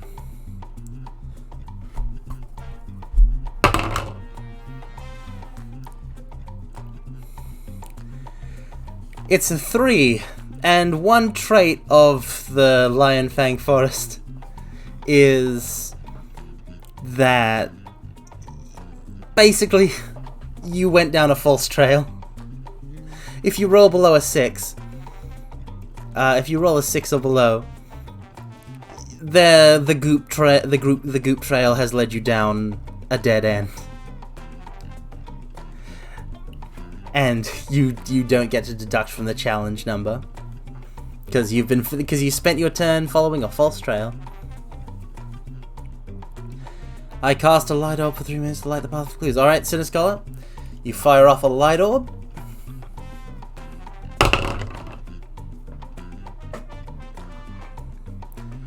Well, what do you know? 18. You fire the light orb, and it, you cast it, you wave your hands, maybe do a cool gun flourish, and a light orb appears and lights your way. You can see so much easier now. Everyone can see so much easier now. And the goo, the slime goo, actually reflects the light, so it shows up really, really easily. No, Meiji, it's fine. Somebody found you and dragged you back to the group, so you're okay. You're with everyone. You just didn't make any progress and had to catch up a bit. But now that you all got the light, you can find it very easily. So you just got through the forest. 0. And you finally arrived at a clearing. A clearing with a light trail of slime goob, reflected by the light orb, is sort of, leading to a sort of grassy mound at one end of it, upon which sits that rabbit-masked woman from earlier who took the package, surrounded by 6 similarly dressed henchmen.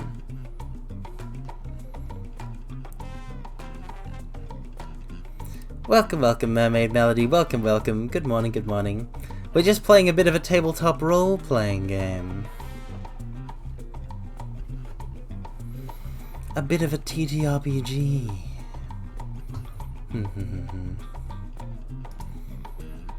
You can join in if you like. Oh, well, Meiji, you've posted the thing. Where's the... Are you snipe on the masked woman? You're going to engage combat? Cinescholar is going to go for the sneak attack.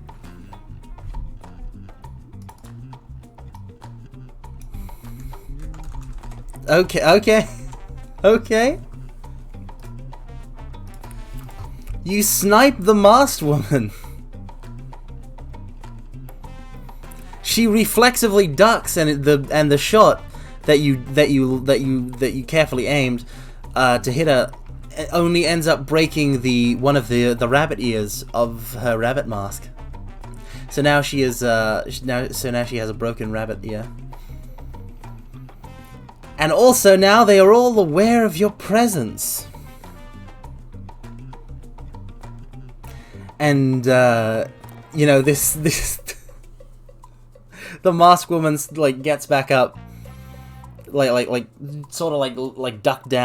ducked backwards, sort of rights herself, and stares across from you, is like, well, that's just rude.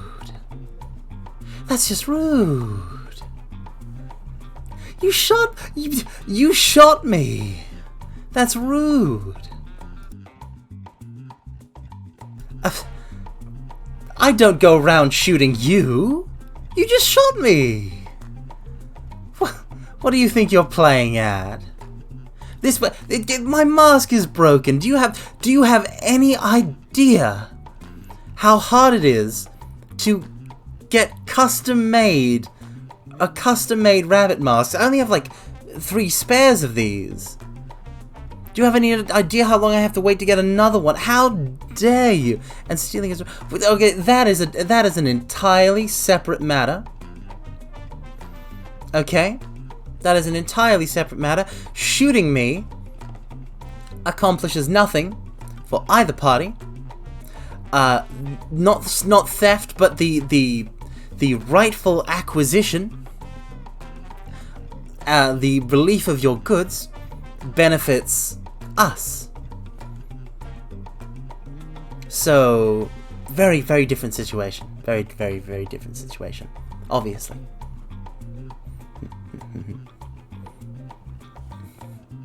Honestly, I don't know where you all get off. I don't know where you all get off shooting someone just because they stole something. That isn't even yours, by the way. What are you, adventurers? No, this isn't even yours. You were just guarding somebody who was carrying it. I stole from them. They should be trying to get back from me. I don't see them here. Interesting.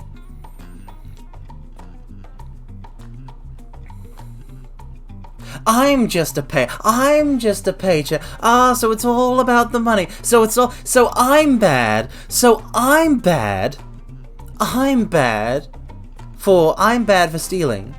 I'm bad for stealing for money. But if you had just blown my head off, so you could carry this back and do whatever mission, so you could get paid by the Adventurers Guild, the so-called Adventurers Guild. If you shot me and killed me for money, that's totally fine. Yeah, wow, I'm totally in the moral wrong here. As she's saying this, her henchmen are sort of like, she seems very casual and like, you know, is just kind of like taking you to task, but she's not like doing anything aggressive. But the henchmen are sort of gearing up a little, you know, cracking knuckles. They're like rolling their shoulders, standing up, exchanging glances, that kind of thing. The henchmen are all wearing the similarly tattered green clothing, but also the also different kind of masks, skull masks, instead of the leader's rabbit mask.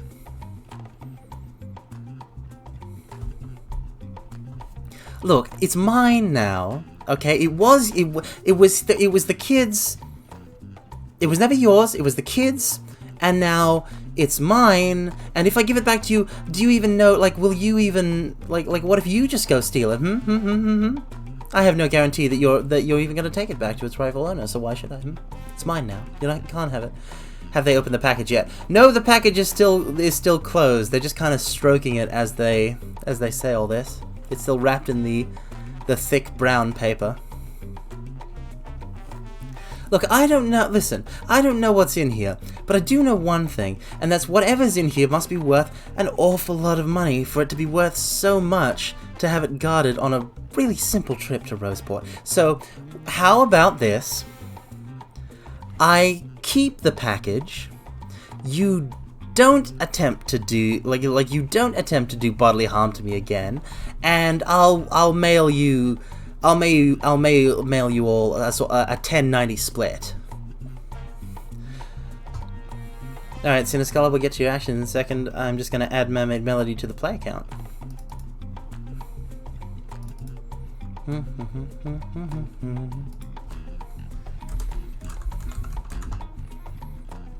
Yep.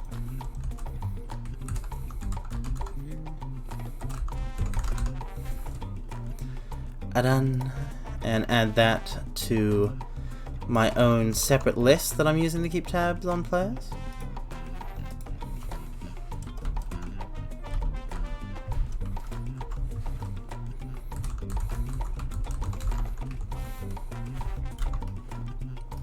A twin blade wielding spell sword covered in baubles and jewelry, particularly good at dueling and endurance battles, and so much as anything playing silence or education. Alright, a dueling bonus. Nice. I like it. So the rules were posted, Mermaid Melody. If you need them posted again, I'll just put them here. And considering Cinescholar just opened fire again on the henchman, we're probably going to go into another challenge.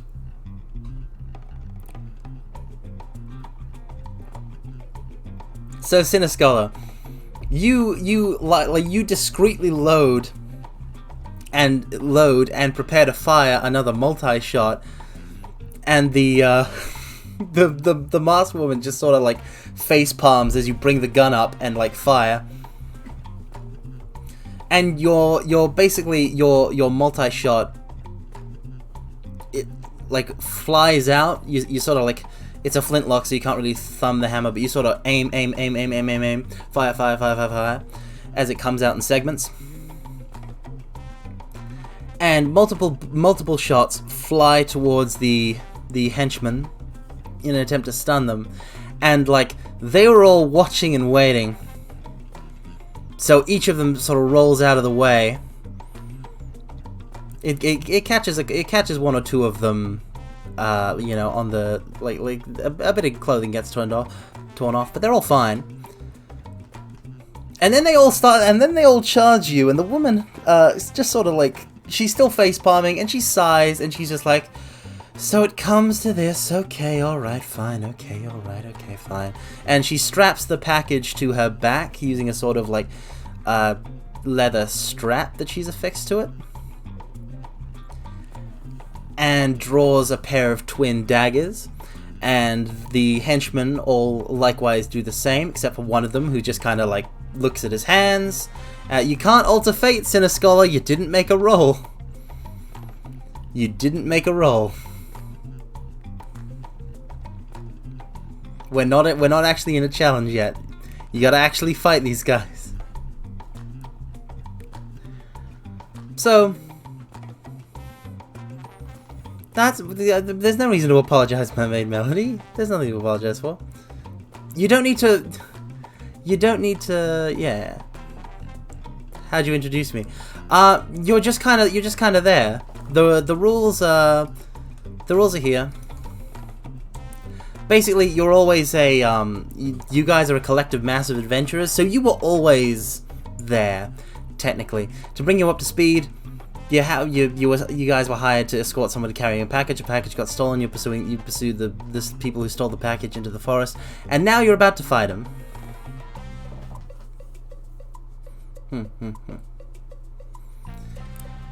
So.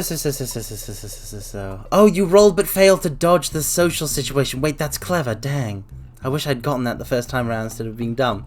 Okay, but yeah. So. New challenge.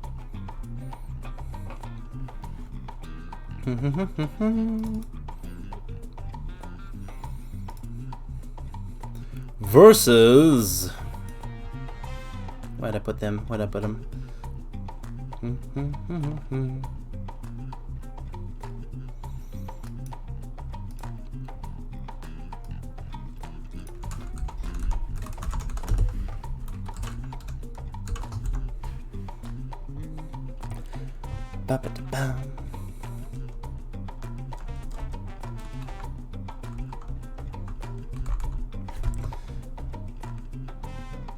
It's the Green Skull Gang, a gang of thieves that you've provoked and now have to fight.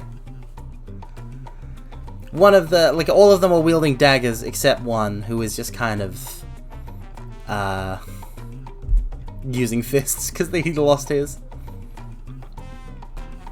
Maybe, Meiji, maybe. So, you're facing down, the leader and her 6 henchmen. What do you do? Everybody gets a 10. Take an action. I roll for you.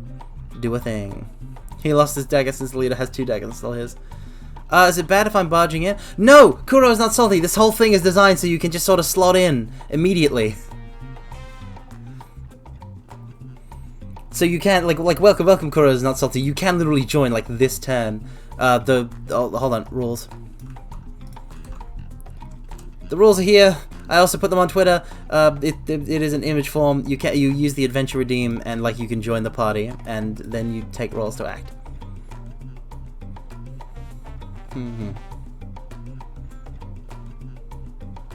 Maybe next turn. That's cool. You can jump in whenever, like literally whenever.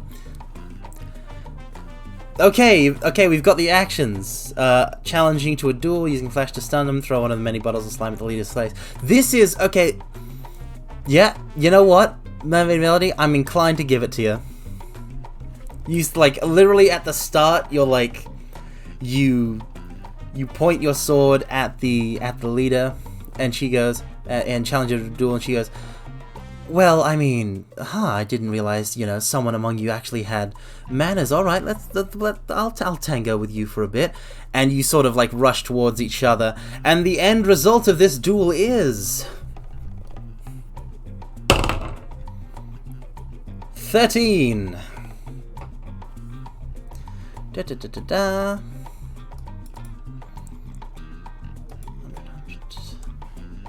87. So your blade sort of clashes with her daggers. She's keeping you on your toes, ducking and dodging your swipes as you parry her like attempts to sort of like slide around you and get a backstab in. It's a dance of combat, and you finally manage to sort of like like she goes in for a hit, like she ducks under your blade.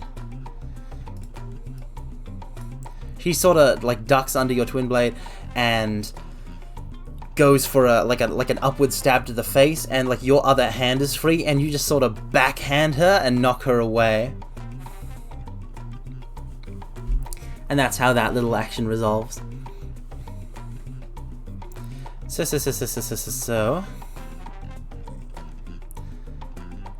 Siniskull is going to use a flash to stun them, so you're throwing a flash grenade at basically like the whole group. Rolling for that. And it's an 8. Alright.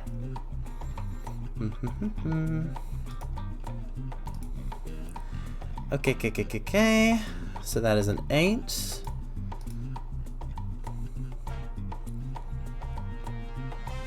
So that's what?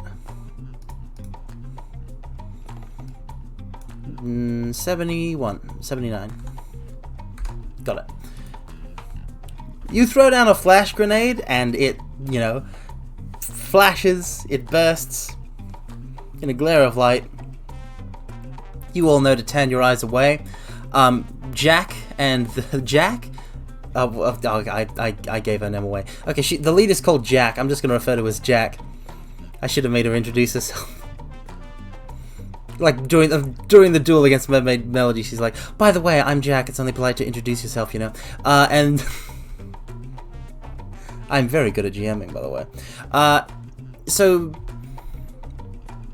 like, she looks away. A couple of the henchmen looks away. One or two of them like don't realize what the flash grenade is, and it goes "Pwang!" And like they stagger and stumble, and they're pretty much useless. So, Magicraft, you throw one of your many bottles of slime at the leader's face. I'm gonna roll for that. I mean, she is looking away because of the flash grenade. So that's a 1. So you roll the 1, Magicraft. That is a 1 there. They will happen.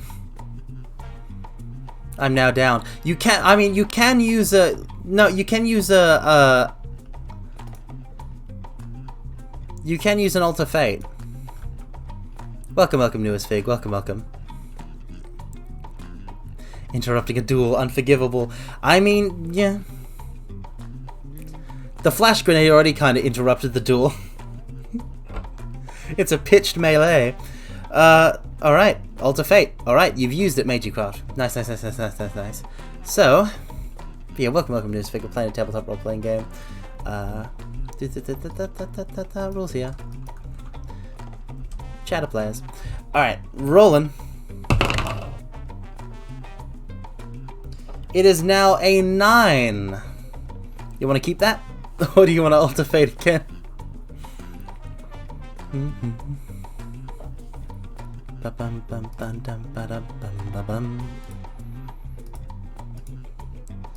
Okay, but on a 9, so that goes down to 70. So collectively that's like 10 apiece.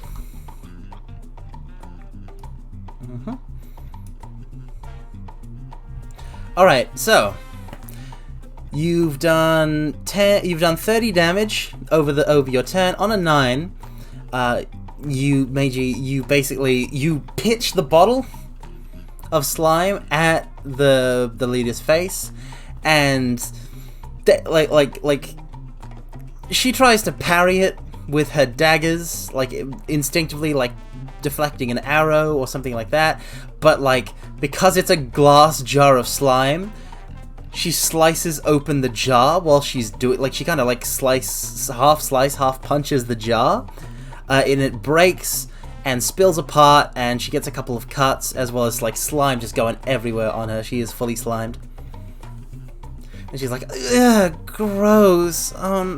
Do you know how much of that stuff I had to I got on me just getting the things onto the road in the first place? I can't believe you. That's so rude. You're all so rude. And now that it's, you know, not your guys' turn anymore, it's the Green Skull Gang's turn. So, for their first attack, the leader is going to take out... Welcome, Astro Hobon Hecate. I'm sorry, I don't know how to pronounce your... I don't know how your surname is pronounced. But hi. welcome. I'm sorry. I mean, I'm assuming it's Hecate, or Hecate? Hecate? Oh no. Nothing I say here can make me look better. I'm terribly sorry. I can't apologize enough. But we're playing a tabletop role-playing game where viewers are players. The rules are yeah. I just post them again when somebody new shows up. Alright, so the leader takes out her daggers and like she goes like dashes forwards and starts the swiping. Hecate, okay. Thank you. Astro von Hecate, welcome. Okay, so she rolls a 6. And then there is a trait. I'm just gonna put down roll the 6. There is a trait where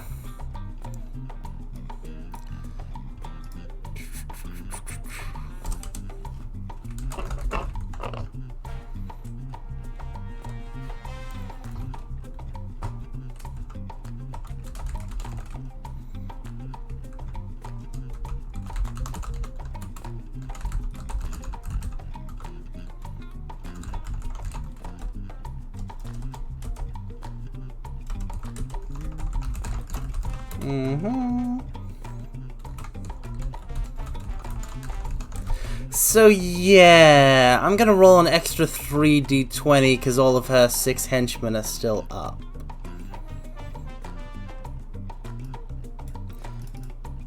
But since I'm introducing this mechanic, I've also got to let you know how you can sort of get around that. Is a 1 on our turn the only way to get down? A 1 on one of your rolls, yes. You have to roll a 1.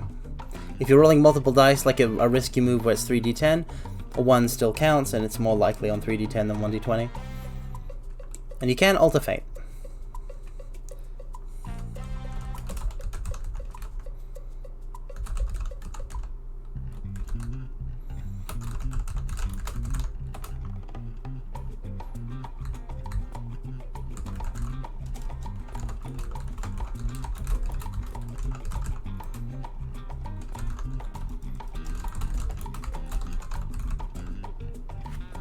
Oh.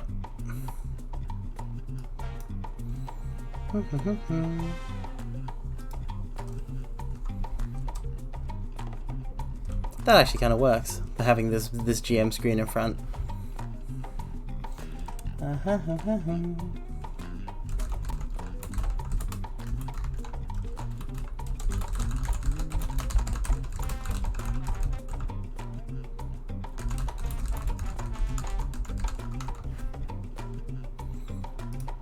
So these are the 2 ways you can take down the henchmen. You just deal enough damage overall, like if you guys deal enough damage overall, or if you specifically target a henchman. And you roll higher than if you roll a 17 or higher. So, I now get to roll an extra 3d20. So that was a 6. Let's roll the others, because the henchmen are going to do their attacks now. 4. 20!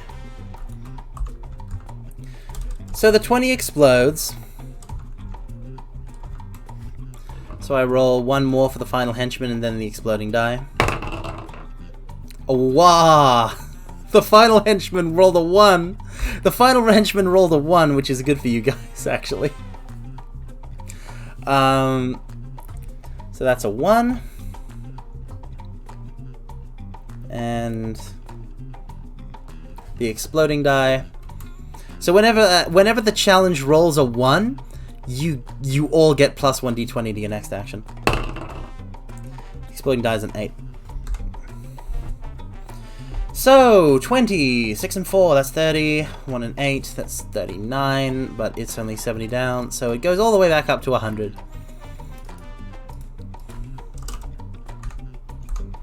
Alright, it's your turn again.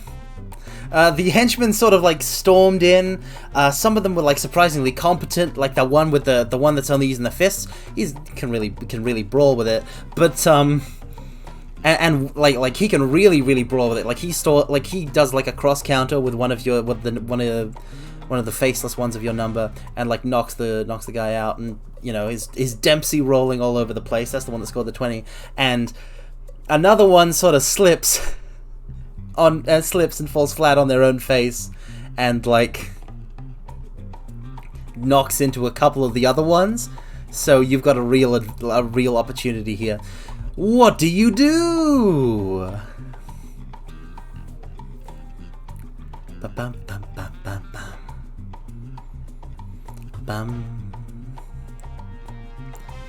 Use a thunder multi-shot on the stun henchman. So you're specifically targeting henchmen?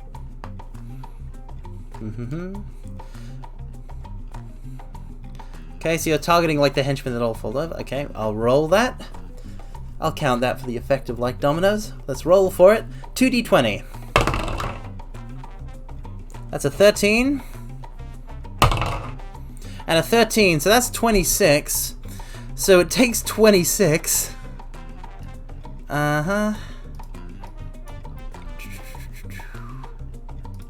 Okay, 26. So that's 75, 74. One henchman is down!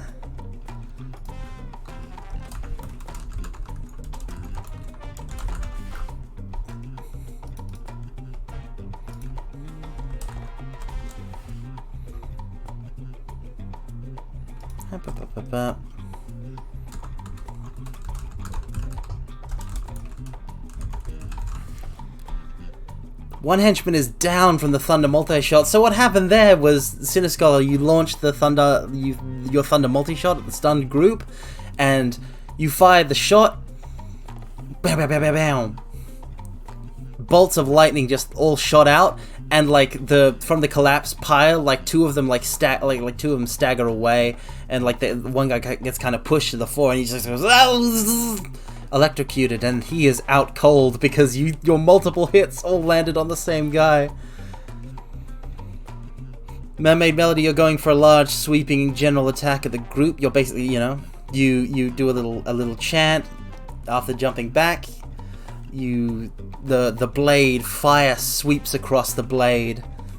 You spin it a little, and it does a neat little fiery spin, and you go in for the kill with a big sweeping attack that does 17, 20.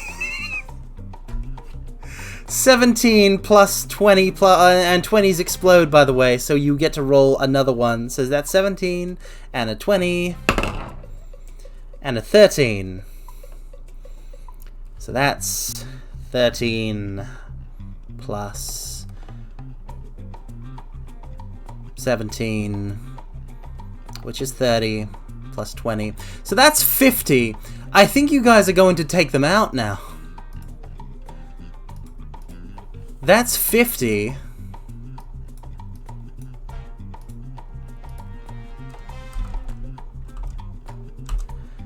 So that's 24. So yeah, you go in for a sweeping attack with fire, and welcome Hyper Extreme 15. Welcome. We're playing a tabletop role-playing game. The rules are so you enchant your blade, you leap forward, and you basically spin around as you do one large sweeping motion, and the blade, like the fire on the blade, leaps forward to create an even larger blade, lengthening the reach.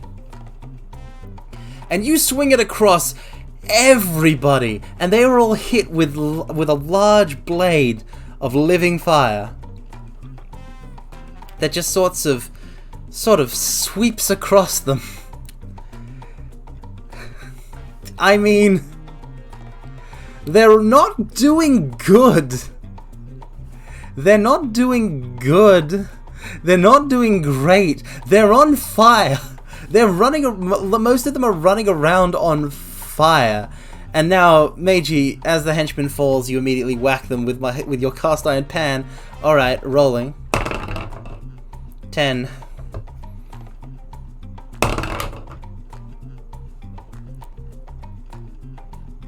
13.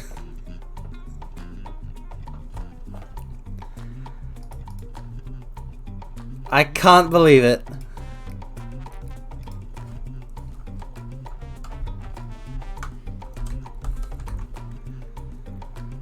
Well, I'm gonna say that, you know what, I'm gonna say that that kills I'm gonna say that that kills all the henchmen. I shouldn't have nerfed these guys. I shouldn't have nerfed them. I shouldn't have nerfed this encounter. You guys are deadly. Alright.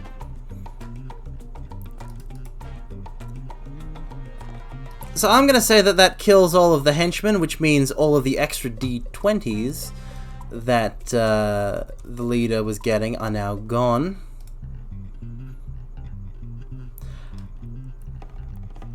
So all of the henchmen are dead.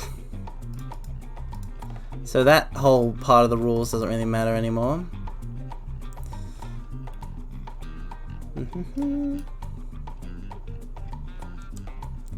So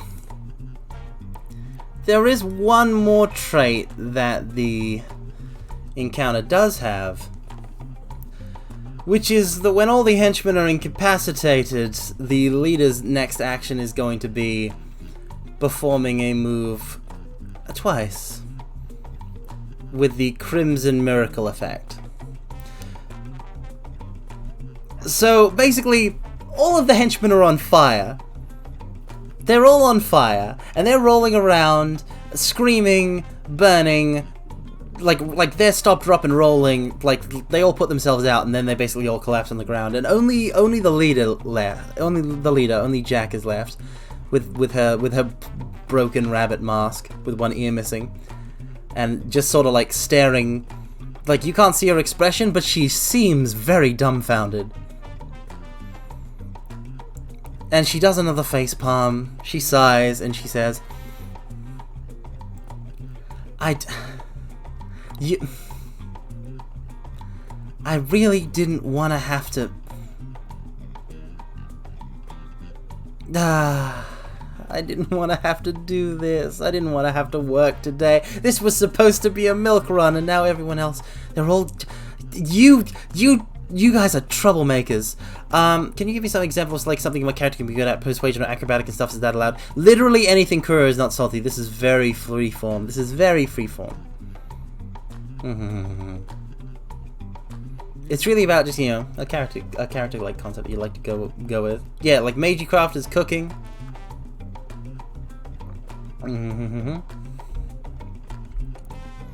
Mermaid Melody got duels. Looking here, Cinescholar.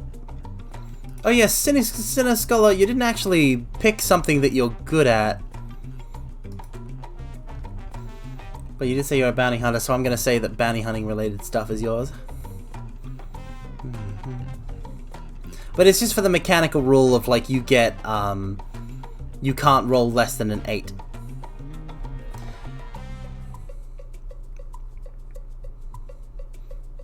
No, Cinescholar, you've already taken a turn. It's Jack's turn. It's Jack's turn now. And Jack is going to use her special move.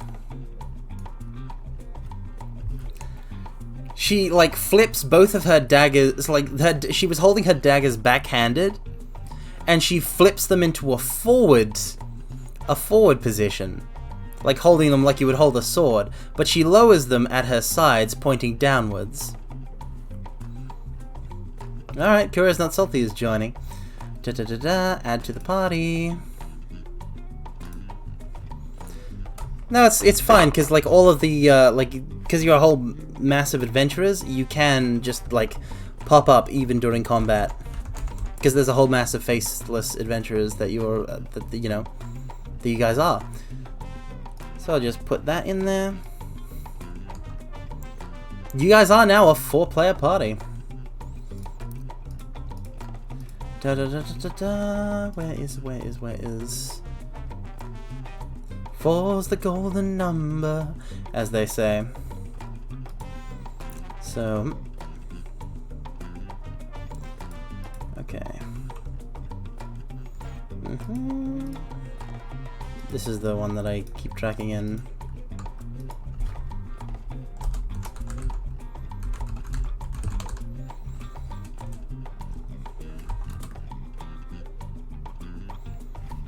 That's okay, Kuro is not salty. It's fine if you don't have a lot of role-playing experience. I don't have a lot of GMing experience. I really suck at this. But we've been having fun. So, Jack has her 2 daggers pointed just down at the ground. She's in a kind of poised stance. And you feel a little breeze pick up. You feel the wind pick up as a gale. A gust blows through the forest, and the breeze starts to pick up, and you see the wind is now swirling around Jack, and she sort of like moves into a position like as if she's about to start a sprint. Like her head is like real low to the ground, but her hands are still holding the daggers down towards the ground. So like it's not like there's nothing supporting herself, but she's somehow managing to do it. Like the wind is keeping her up. And she's going to use her Crimson Miracle.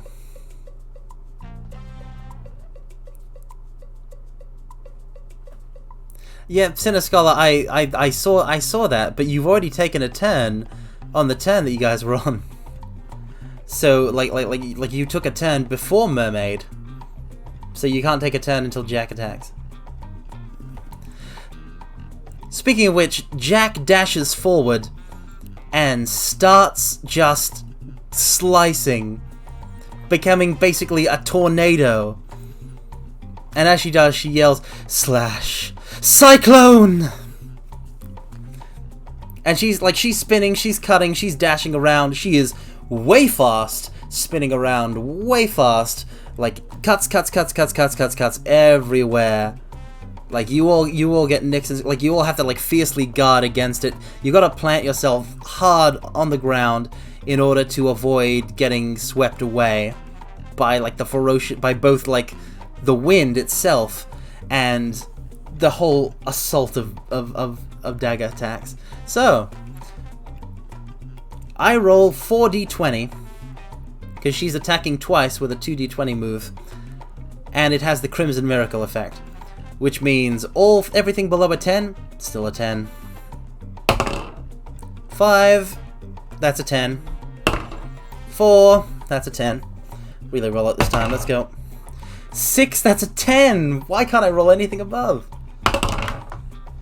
16. So that would be 46.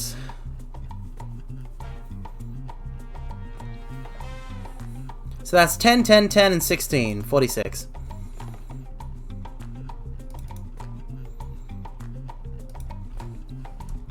So that's 47. The wind dies down and she goes back into her regular stance. What do you do? It's your turn. Everyone can now take an action. I want to say I want to give this to Cinescholar. Cinescholar, do you still want to like to give the first action to Cinescholar? Do you want to still do the smoke screen tonight now that you can actually act? Because I'll give you priority if you answer. There's no real turn order. It's basically about who answers first.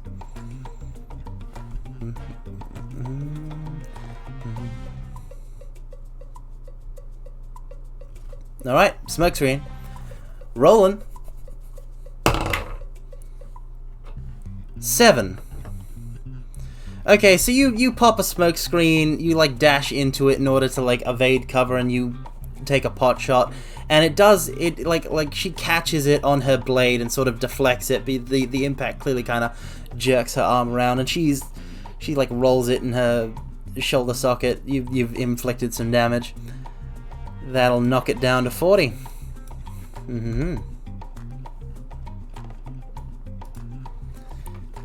overwhelming her with fast slashes. Okay, Mermaid Melody. You grip your kind of still smoldering blade. It isn't fire enchanted anymore, but there's lingering after effects, so it kind of like shines a little bit, like it's still got glowing embers.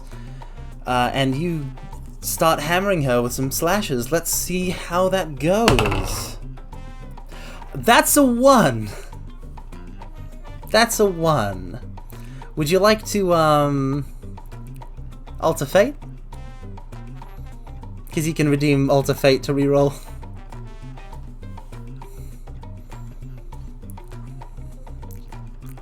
You do have 3 of them. And if you don't alter fate, you're out for the session. So that is a reroll.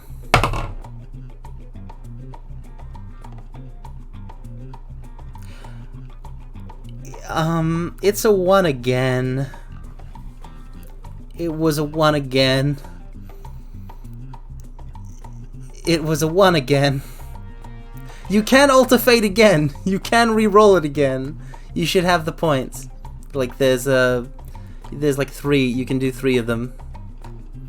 I'm supposed to leave in 20 minutes. Is it worth another? I mean, if you wanna tap out at this point, it's your choice. It's your call.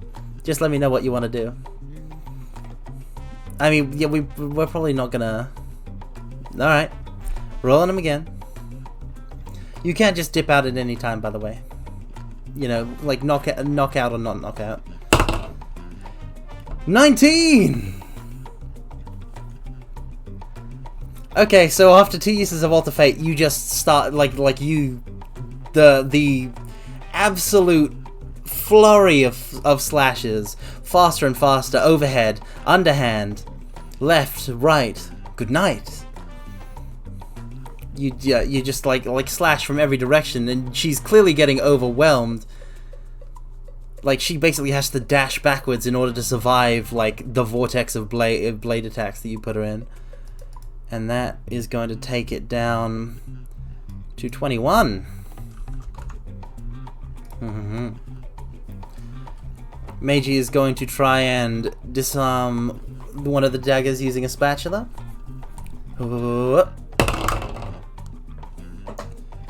That would be a 15.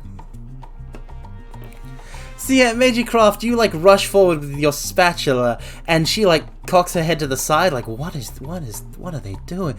And then you just like kind of like using a side, you kind of like wrap the spatula, like you hammer the fist holding the dagger with the spatula, and you sort of like wrench it free, and you flip it up into the air and away from Jack, who dashes further backwards but has now lost a dagger, and that's gonna take him down to 6.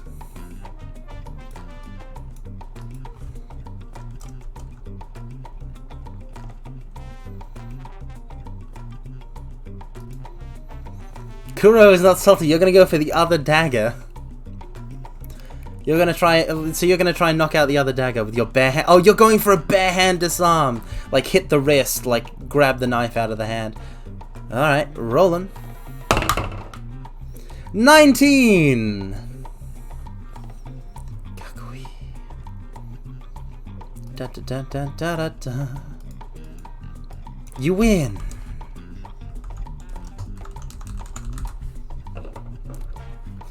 Kuro's not salty. You basically just sort of like grab the wrist.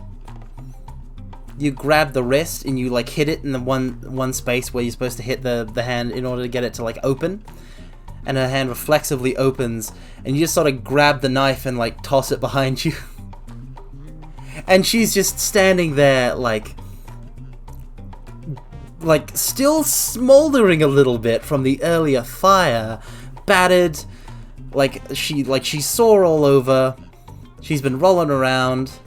She doesn't have any weapons yet, and she just kind of goes, I surrender, I surrender, I surrender. I surrender, this is too much work. And then she sort of like just unhooks the package from on her back and drops to the ground and like lies down on her back. It's like, do whatever you want with it, I don't care anymore. You won, you've defeated it. The package is just like lying there. What do you do?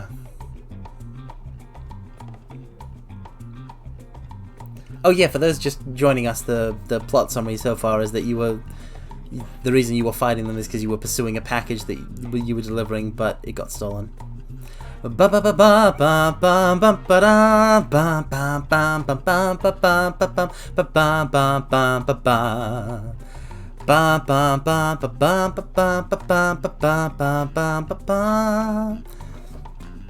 Alright, newest fig, alright, we'll put you in.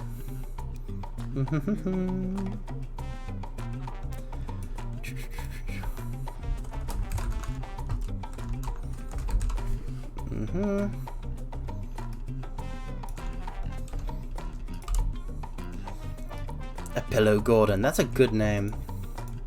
Like, you guys don't have to have names, but like, I just wanted to respect the naming choice. That's good. Ha da da da da da. Ha da da da.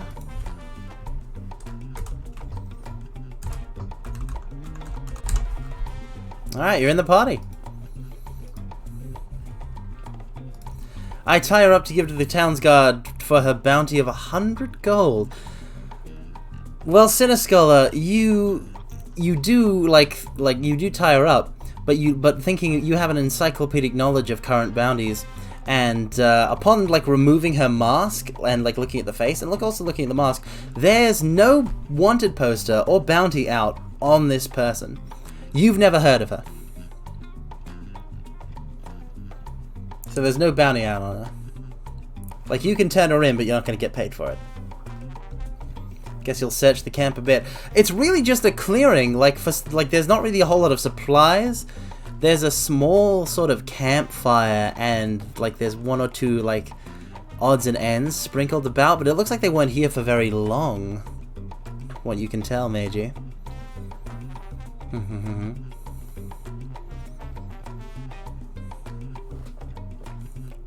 So yeah, she's still like she's tied up, but she seems like she let herself be tied up. She's not very concerned. Everyone else is out stone cold. She's the only one still conscious. Nameless, and if they had a name, they couldn't read it. Oh, dramatic, mermaid melody, dramatic.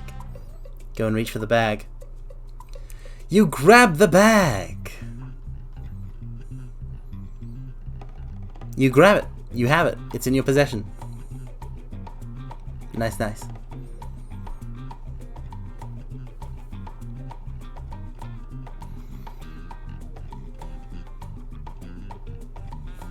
You have... Well, hold on, I also got to do victory music with this. You recovered the package. So how much time do we have to deliver this package? It was just about noon when this whole thing started, and it's been like 2-3 hours. So it's like, you know, 3 in the afternoon. You got to do it by the end of the day. You're an hour or two away from Wineport. From like, you got to go back, obviously, to the trail, to the road. But you've got, if you leave right away, if you leave right away, or if you leave in a couple of minutes, you'll make it.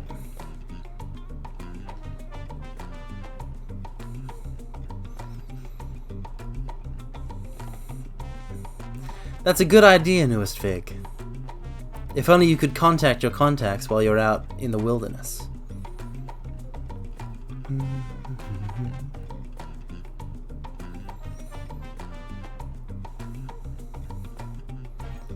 But should you get to civilization and find a means of contacting them, you can get all the information you require. You interrogate her for the bag and why she was after it. Okay, listen, this is all it was, she says. This is all it was. I saw that, well, I overheard somebody who saw that the old man in town in Dustwood gave a whole bunch of money to the guild to make sure this package gets to Roseport. Now, obviously, if there's worth that much money to insure, then it's worth even more money to actually have. So I thought, why not put one over on some suckers and make a quick buck? I don't know what's in it. I just wanted the money. Living in the forest isn't cheap, you know. I'm not like one of you slick town dwellers, all right? I don't have a roof over my head. I gotta pay for expenses. Can't even set up a toll because then the lawmen are gonna come down on me. Honestly, this is my forest too, you know. It's our forest too. She seems pretty irate for somebody who is currently like lying down, tied up. Alright, so Major, you strap the package to yourself using the same like leather strapping setup that the thief, who reveals her name is who has revealed her name is Jack, but I don't like mention it too much. Like used of herself, and now you've got the package on it. So you're all good.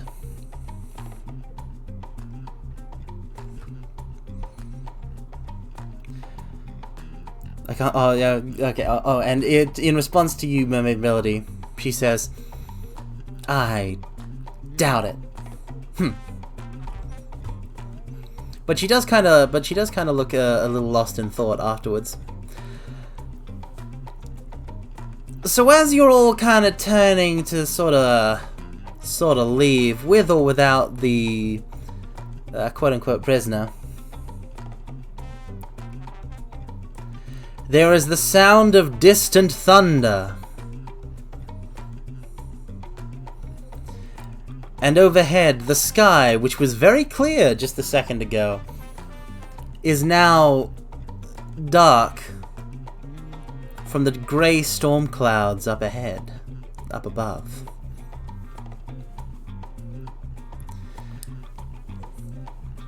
And suddenly, without any sort of warning,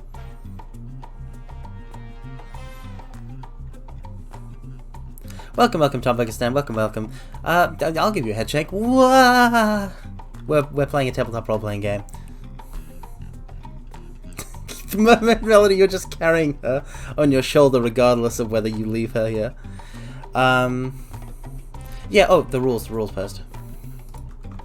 Oh, no, hold on. I gotta find the... Yep, there we go. Rules. So,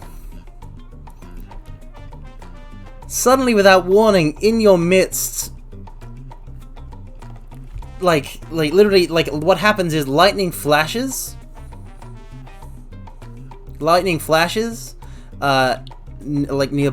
with the crackling sound of thunder.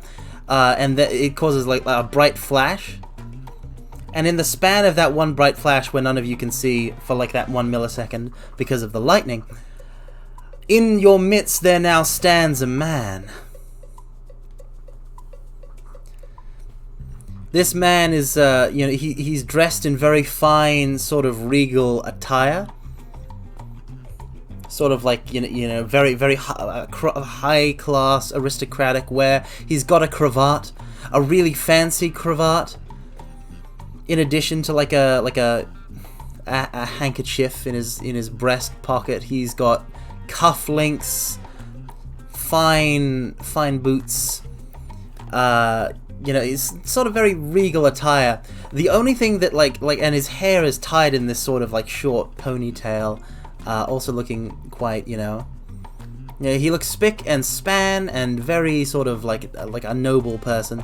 The one thing that is sort of off about him is that at his waist hangs a sword, but it's not the usual sort of straight swords or it's not like a fencing sword or a dueling sword used by like the courtly nobility of the Helman Empire.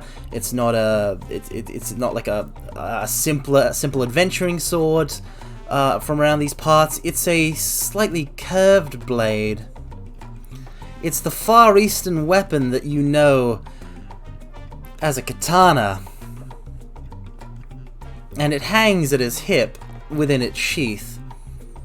The sheath itself, though, is made of some sort of transparent material, and you can see the blade within. You jump back less further away than I would like due to the added weight. You do so, Mermaid Melody, and as you do so, the man puts his hands to his sheath and hilt, the hilt of his blade, and he draws, and then sheaths. And you didn't see him actually do anything with the blade, and you didn't see it actually fully exit the sheath, but what you do know is that the brown paper, the thick brown paper, the very thick brown paper of the package that is currently on Magicraft's back has just been torn completely to ribbons, slashed by 1,000 cuts, along with the actual leather strap itself. And what was in the package falls towards the ground. And suddenly a shadow, the man's shadow, snakes forward, moving of its own accord, towards where the package is, and a hand, a shadowy three-dimensional hand, reaches up from the shadow itself, grabs what was in the package and draws it back by the man without actually pulling itself back into the shadow. The shadow hand sort of stays out, holding what you now see to be a brilliant, gleaming, just big sword. This isn't like the katana that the man is using. This is a great sword, and it is bright and beautiful. It's gleaming. It's encrusted with gems. There are runic inscriptions along the length of the blade, which is made of this sort of orangey red metal, which gleams in a way that you've never seen metal gleam before, and it just sort of has some sort of quality to it that you can't help but look at it.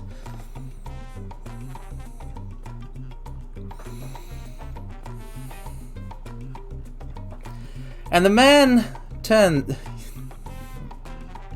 You do that newest fig. And the man moves his sheath and just slams the hilt of his sword without unsheathing it into your stomach with enough force to slide you all the way back to, the rest of the party. Like you sort of like you get stopped by a tree, but like, oof, you've had some impacts before, but ooh boy, this guy had some force in him. So he's standing here with his sword in its sheath by his hip, and from his shadow, a shadowy hand has emerged and is holding the big fiery sword. And he looks at you all and he says, "It's better that you know nothing." You try running towards the man, see if you can track him. Okay, Kuro is not I mean, you try. But from that same shadow that the shadowy hand emerges, like once again, the shadow on the ground darts forth. This time the hand stays where it is. And from it, a shadowy boot sort of like plants itself against you, and it's not like it's not like kicking you backwards or anything, but it's just sort of holding you there,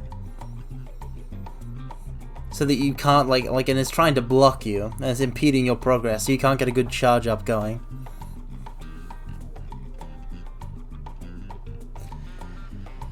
And he sighs and he says,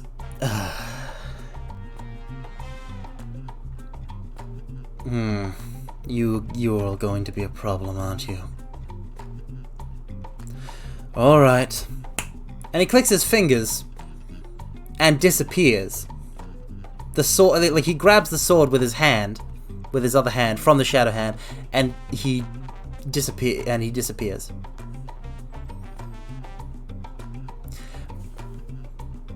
but his shadow remains. And it sort of paces the ground, you know, left and right, and moves around, and it starts to sort of... The outlines of the shadow get fuzzier as the storm clouds overhead that appeared when this man did have fully they start to clear as quickly as they came, and the sky is now, you know, it's the brilliant bright blue of the afternoon sky, and it illuminates more strongly this shadow, and you see that the outside edges of this shadow are quite fuzzy and jagged, and you've never seen this with a shadow before, and it starts to sort of shift and shimmer. And the shape of the shadow morphs and merges, and it melds, and it like twists into something completely different from the shape of this man. It turns itself into the shadow of a bear. And from this shadow on the ground rises a fully three-dimensional, physical, touchable shadow form of a very, very angry bear.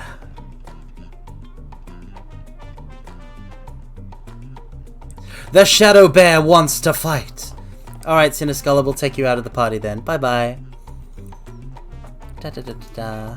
Thank you for playing. And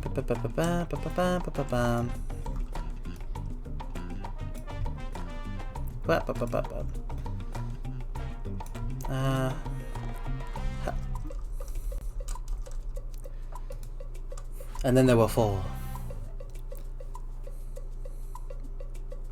I mean, Mermaid Melody, if you gotta go, you gotta go. So, like seriously, you can go to work. This will take more than 5 minutes. I don't want you to get in trouble or anything over me. I really don't.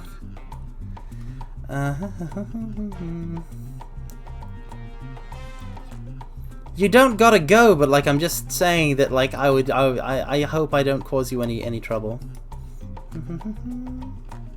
But I'm very flattered that you would watch me on company time. So. You're fighting the shadow bear.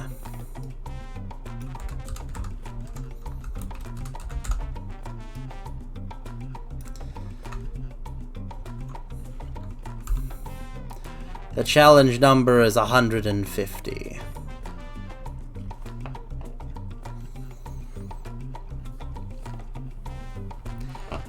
Now, from the ground where she had been observing all of this, like, no, because she's on Mermaid Melody's back. Jack was observing all of this, and she sort of like shrugs off from your back, Mermaid Melody, and sort of twists her wrists, and suddenly the ropes binding her hands sort of get cut, and she's freed herself because somehow she had even more daggers hidden on her.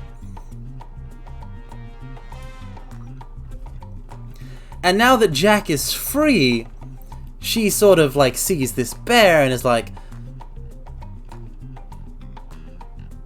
alright, I guess we're fighting this now. Okay, let's go. And she gets into a combat stance facing the bear. Jack has joined your party. She's now on your side. So a trait for this fight is you have Jack now.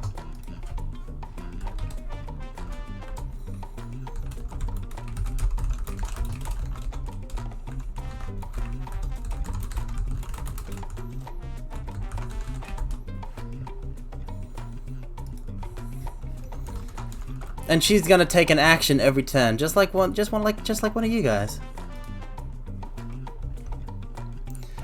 And she also has a Crimson Miracle loaded up. So.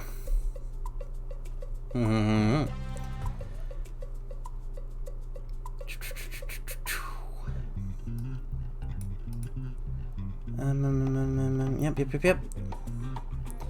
What other traits do I have to worry about? Yeah, by the way, the shadow bear is like there. it's like it looks like it's about to menacingly charge towards you. It roars. It goes gah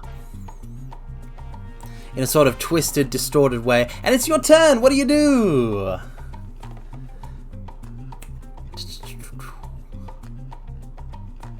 You all get to take one action.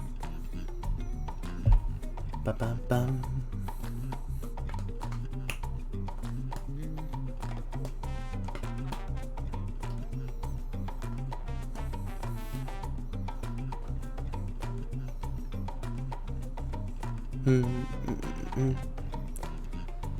Ba-bum-bum-bum-bam-bam. Ba-dum. Bum-ba-ba-bum. Bum-bum-bum-bum-bum.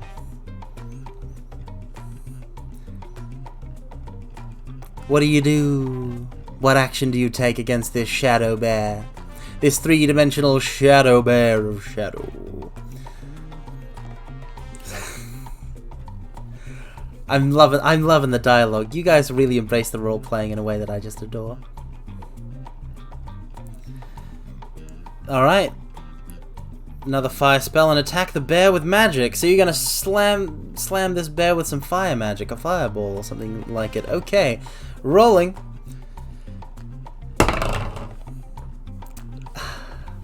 It's a 2. It was a 2.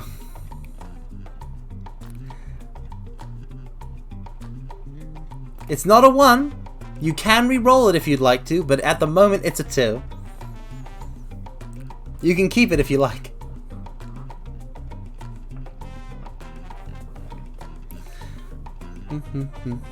But if you're only staying for like another 5 minutes, which is probably like 1 or 2 minutes now, it'll probably be your last action.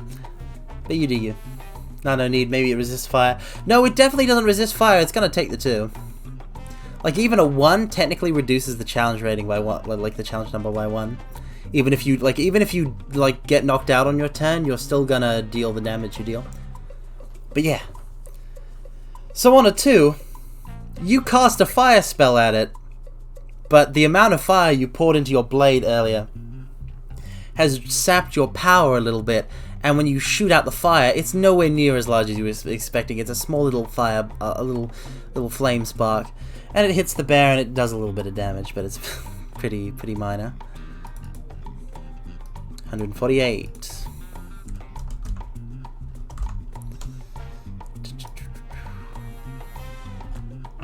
Alright, newest fig, you're going to throw a small bag of flour at the shadow's eyes.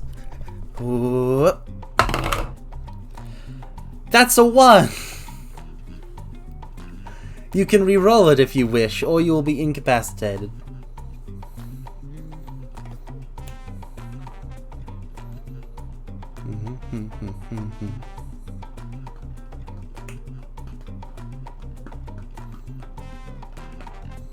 I pass out from the previous blow.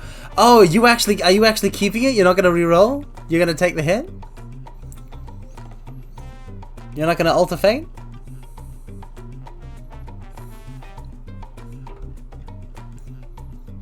Alright then, okay, so this, I wasn't expecting this to happen by deliberate player choice, but alright, we get to use the trait now.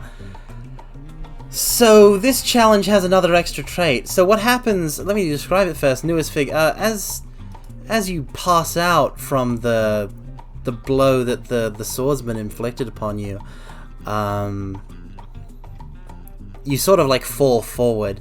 And from the shadow bear, a snaking tendril darts forth and grabs you, and it steadies you, and it prevents you from falling over, and it sort of like slowly snakes around your body, and it coils around you, and it like it splits off into fragments like veins running along the length of your body, from like the tips of your fingers to, you know, the top of your head.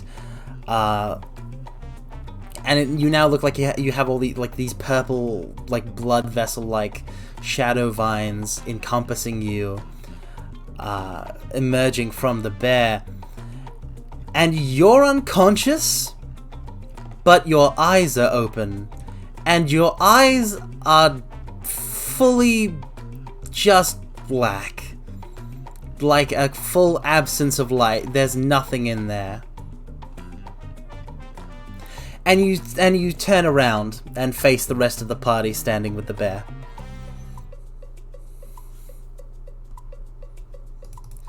So, if you get incapacitated by this shadow bear challenge, you join their side.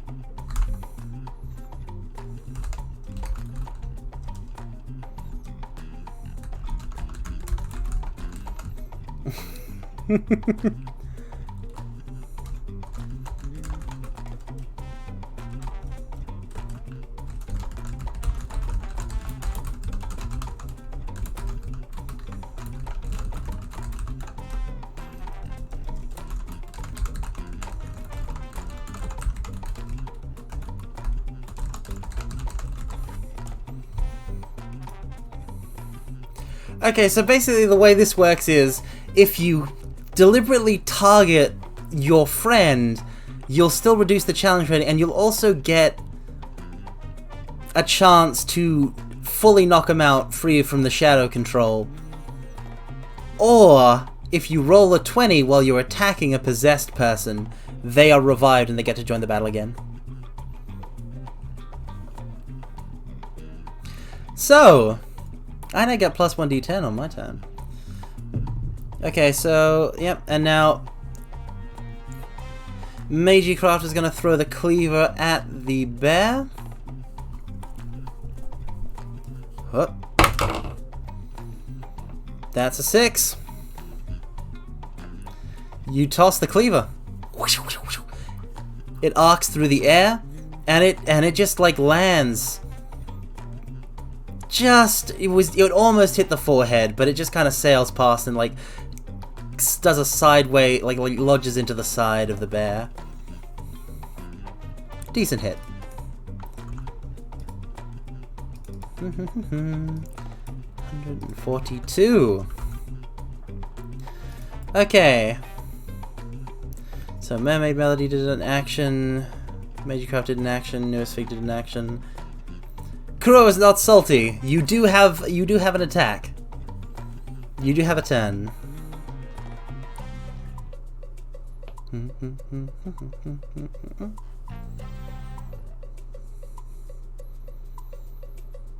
Oh, you're gonna use one of the daggers. Nice. Nice. I'll roll for that. Let's go.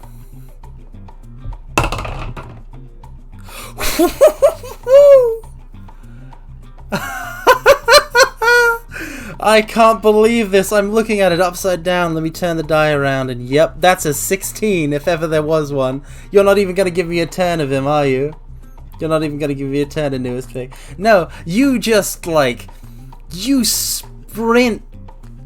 You sprint towards Newest Fig. Now this is good, Magecraft. You sprint towards, like, this is good for you guys. You sprint towards Newest Fig with the... Yeah, but it would be an evil turn. It wouldn't be a turn for Newest Fig, it's a turn for me. Newest Fig's already out. So you, like, just... Like Newest Fig is, like, already, like, reaching back into the bag of tricks to throw, like, something at you guys this time instead of the bag of flour. And... just as, you know, it's about to reach out, you run the dagger.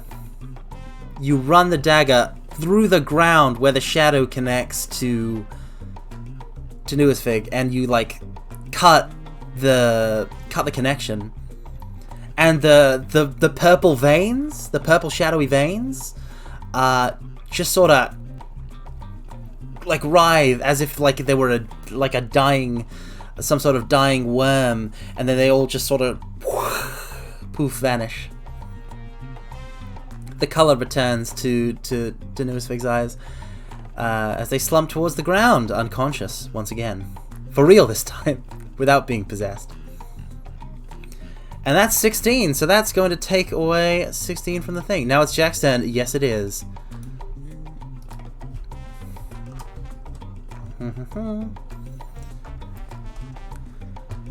And that's going to be... Oh, it was 142, took 16, 126.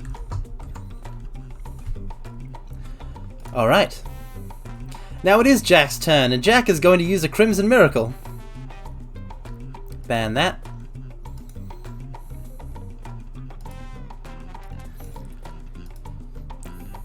So Jack is going to use a Crimson Miracle. Because she's got a Crimson Miracle saved up. She's got her backup daggers that she's wielding, and she basically charged. Now that you've fixed the problem with Newest Fig, she's just gonna charge forward and just perform the slash cyclone. Like the wind picks up, she goes back into the sprinting stance. She's doing the exact same thing that she did against you guys, and she like leans into the sprinter stance.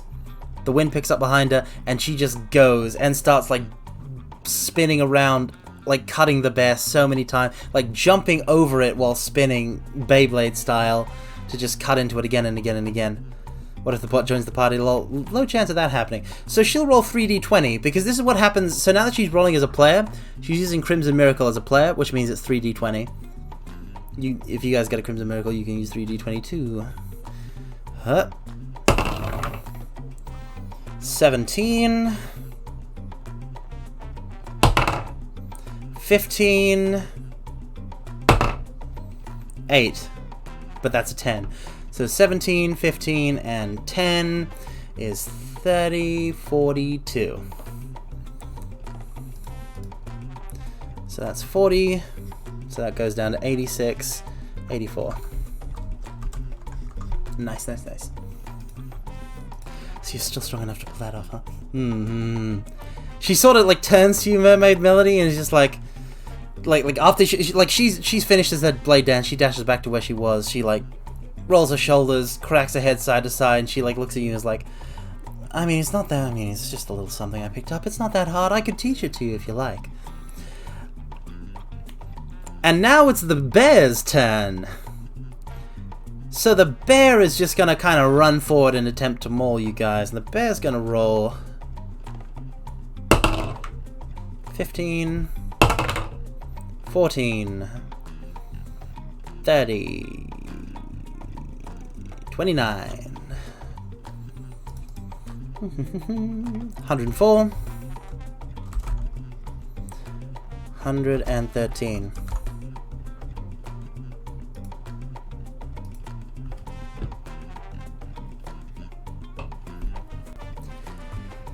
Alright, so the bear like runs forward and just sort of like swings its big shadow, like it rears up on its hind legs and it's like swinging around, and it like hits a couple of the nameless adventurers in your party and just like batters them into trees, and like you have to like oh you guys get scraped a bit, but you like manage to sort of guard the blows. So it's back to your turn. What do you do? You have another turn. Let's go.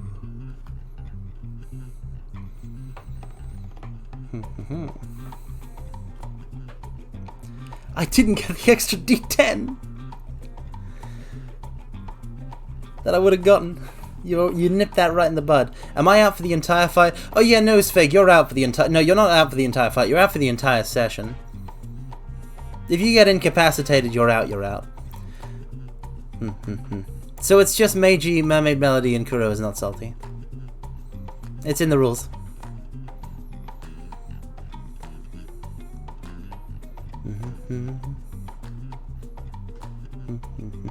I will say though that because you made like the role-playing choice, I am gonna give you a Crimson Miracle. I'm gonna note that down right now. Like you made the role-playing choice of like deliberately getting knocked out.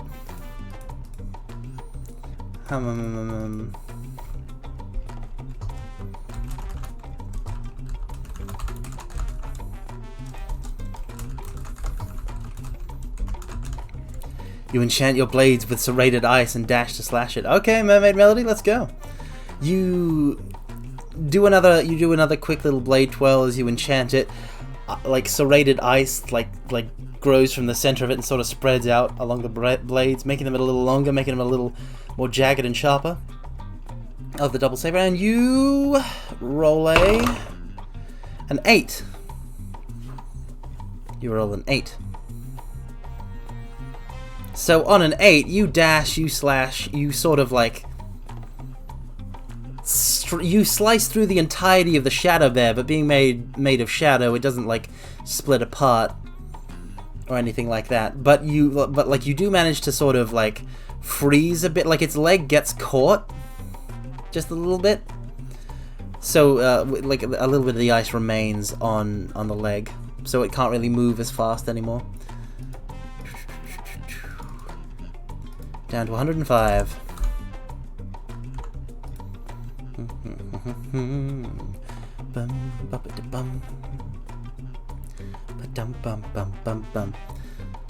So Kuro is not salty in Magicraft. You guys still have actions for this turn. What do you do? It's a big bear. Welcome to the death house.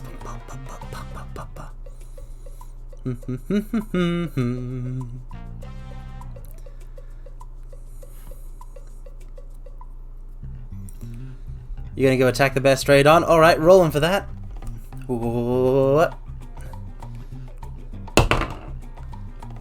It's also an 8. What is with these 8s? Alright. So that's gonna go down to 97.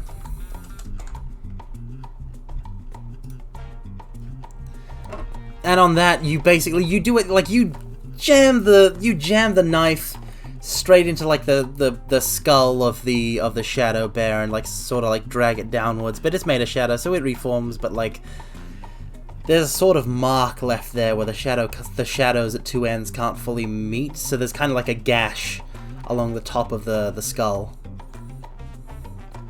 You grab the cleaver trap beside the bear and try and force it further in. Alright, Meiji, let's go.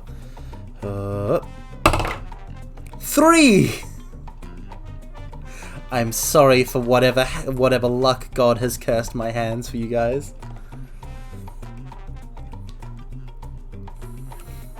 So on a 3, Meiji, you rush up to the bear and you sort of like start to push your cleaver in and you get a little way, and then the bear turns around and like you're knocked backwards. Like you can't keep your grip on. Like actually, you keep your grip and the entire cleaver like slips out, so it's out of the bear and you're holding onto it. And those are your turns. It's Jack's turn. Jack is just going to do a regular attack.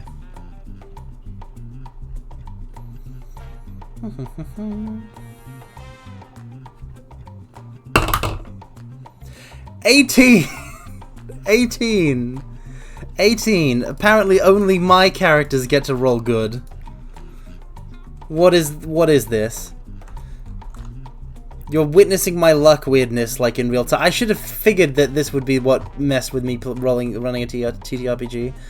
84 and 8, so that's 76.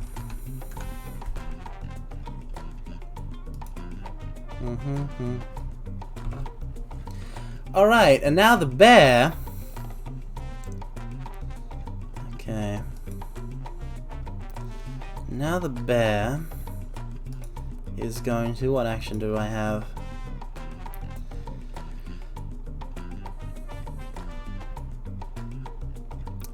The bear's gonna roll 3d20. 17. 18. 12. Why am I like this?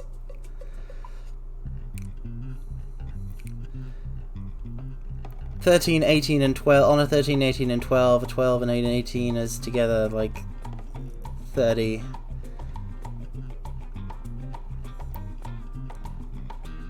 And then it's like another, like, so that's like what, 45? It's like 45. So it goes up by 40 points from 70 to 110, 121. Also, a random player.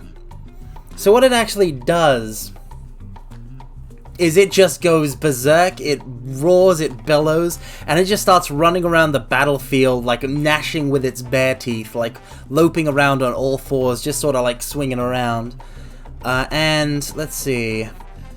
Players currently active are Magecraft, Mermaid Melody, and Coruscant Salty. A random player I'm going to determine by use of a d6. Magi is 1 and 2, Mermaid Melody's 3 and 4, Coruscant Salty's 5 and 6. Kuro is not salty. Your next action is now risky, which means you roll 3d10 instead of 2d20.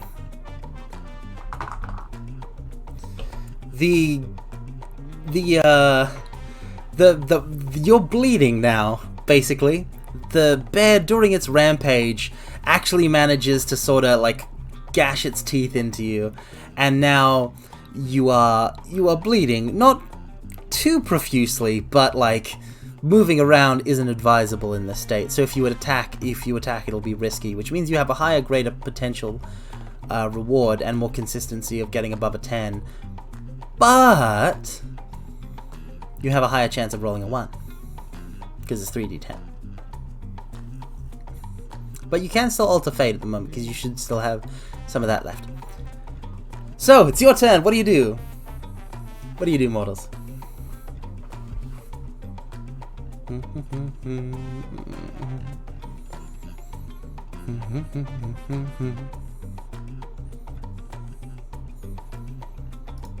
Bam bam bam. Ba-dum bam bam bam bam. Bam ba ba da bam.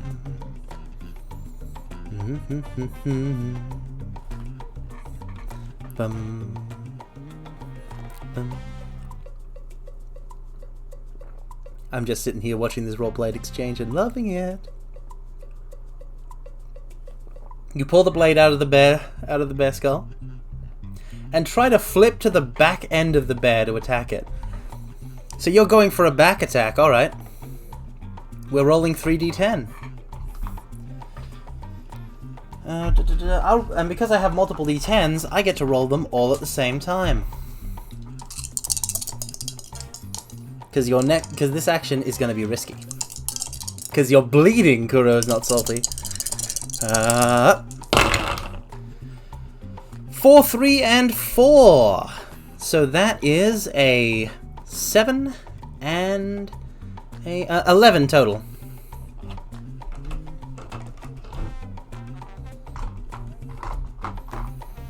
Alright. So the challenge goes down to 110. And what actually happens, narrative-wise, is that you do like manage to like roll around to the side, like you flip, you spin, you get to the back of the bear, and you just go to town on it with your blades. But it does sort of like dash forwards out of and you can't keep up with it, and it's out of your range. So your attack ends without, like, perhaps not like all of the damage you could have dealt, but it was a severe blow. Oh, hold on, but Mermaid Melody also, but maybe it is, because Mermaid Melody's action is to assist this one, so I'm gonna roll 1d20 for that. A 6. You manage to keep, like, you sort of, like, rush to the front of the, like, you prevent the bear from running off like it tries to, and you, like, sort of block it, and you grab it, like you hold your blade out, and it sort of starts, like, bites on one of the blades. But it quickly forces its way past, and the rear attacks that Kuro's Not Salty's making, they end. So that goes down to 104. You attempt to mount the bear with your pan. You attempt to mount the bear and hit with your pan. Alright, Meiji, let's roll for that. Whoa. 3! You put on your robe and wizard hat. Alright, Mario, you're a wizard. Let's go. You're good at wizard stuff. Are you actually, before I put you in, are you joining unironically or what? But yeah, welcome, welcome. It was a 3. You can re-roll it, Meiji. You can re-roll it if you want. But it is a 3. On a 3, you don't even get to mount the bear. You attempt to mount it, but it like shakes you off and your pan hits it on the way down. Fair enough. So it'll go down to 104.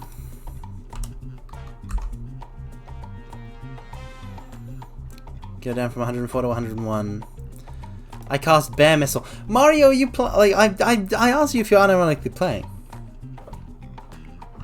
Because if you're playing, you get a turn. Are you in with the spirit of the game or not? Like, should I add you? Because I'll add you. Party members. Have you read the rules? You'll cast bear. Okay, I mean, alright. Here are the rules, by the way. Where's my rule thing?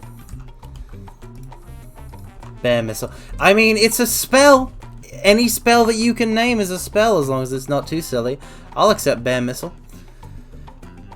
It's your turn, because if all players take the turns at the same in the same like round, so it is your turn because everyone else except my DMPC is gone. So all right, you cast Bear Missile. You do cast Bear Missile. From the horde of faceless adventurers, a wizard steps forth. Mario Rossi Penguin steps forth. This mighty mage, which is also the name of a Yu-Gi-Oh card and also a Dungeon Dice monster.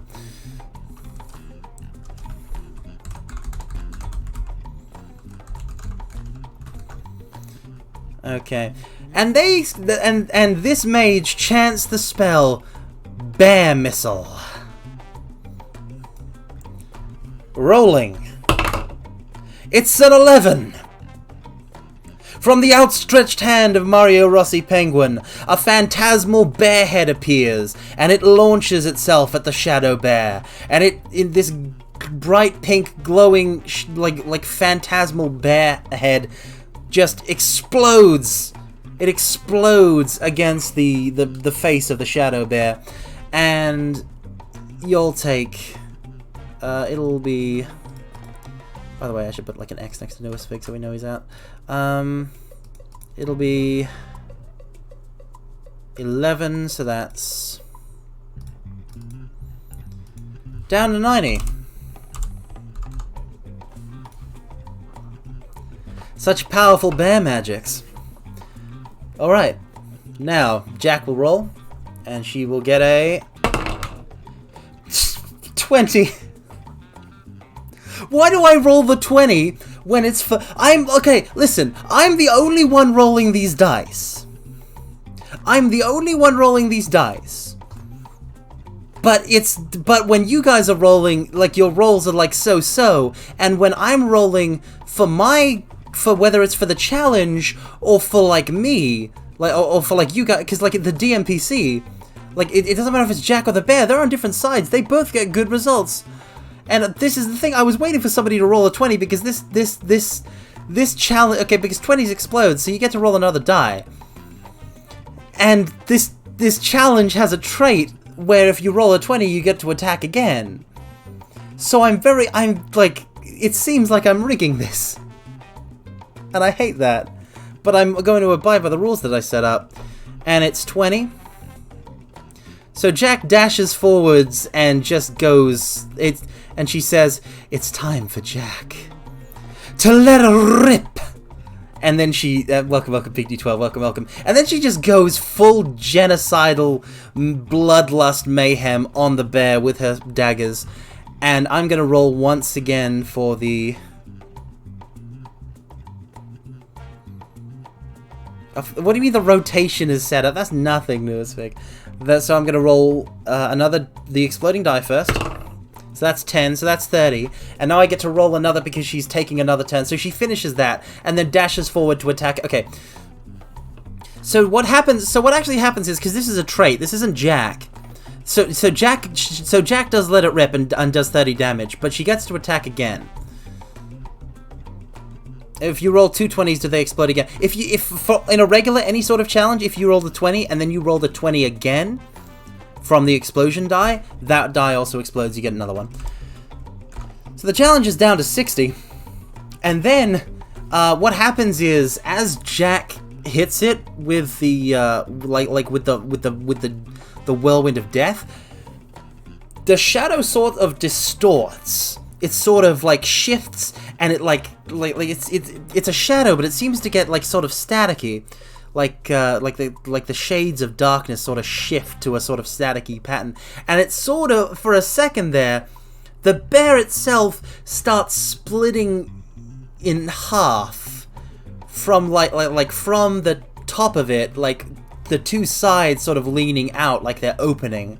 The two sides of the shadowy bear, and it sort of forms like a large mouth from which several dark tendrils of shadow emerge before sliding back down into the shadowy mass, and the two like the mouth itself closes and reforms into the shape of a bear. But during this time in which the bear is stunned, Jack seizes the opportunity to go for another attack, and so she will go again. And this time it's a 12. So that's 48. But now it's the challenger's turn, and the next action is...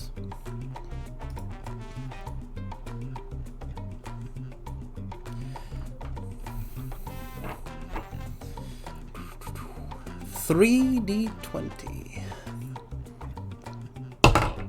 7. 16. 14. 37 all up. So it gets back up to 785. Your turn, mortals. What do you do? Also, in response to your question earlier, Mermaid Melody, in response to your question, hey, that's okay, Mario Rossi. It's you guys' turn. A bunch of stuff has happened. It's you guys' turn again. Pick an action to attack the Shadow Bear with. I'll assume that you're not here, and if you don't make an action when it's the player turn, I'll just let it pass. But thank you for letting me know.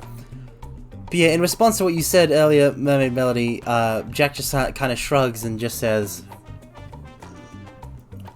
I was sort of raised by bears, but like that's neither here nor there. Hey there, randomly rum. The bear isn't rolling 20. This is good. But if the bear rolled a 1, you guys would crush it, like with the slime at the start.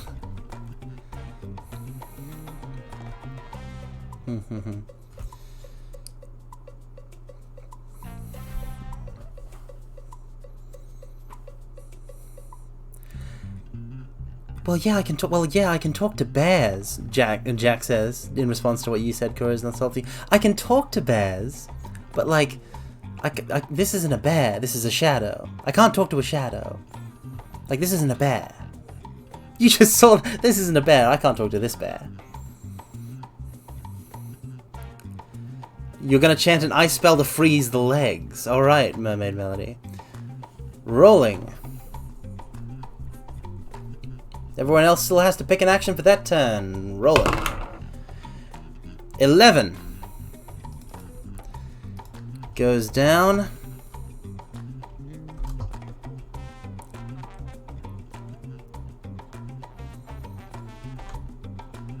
$74. So what happens here is you chant your ice spell. You sort of like stab your blade into the ground, you clasp your hands together, you push them outwards once the spell is charged, and ice hits the ground, spreads along it, and a layer of frost sort of like springs up beneath the shadow bear, and ice starts creeping up the legs, freezing them to the ground. It can break out with enough effort, but like for the moment it's kind of stuck there if anybody wants to alley-oop the thing. Bye now, Mermaid Melody. Bye-bye. I'll take you out of the party list. Thank you for stopping by and playing.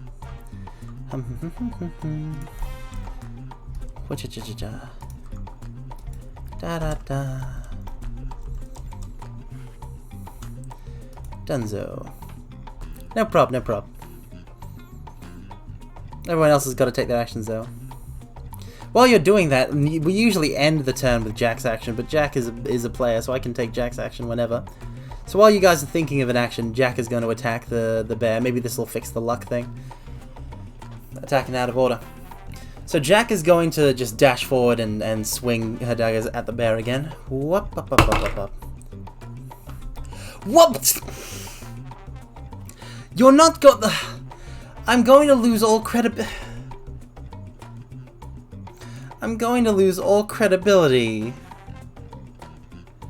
I'm going to lose all credibility. It was a It's a 20. You have to believe me. You have to believe me. You have to. No, listen. Listen. No, listen. Listen. It's a 20. I haven't touched it. You can hear that I haven't touched it. It's a 20. It's a 20. It's really a 20. I'm sorry. I'm so sorry. I don't know what I don't understand how this works. I'm rolling all... I specifically decided to roll the dice all myself so this wouldn't happen.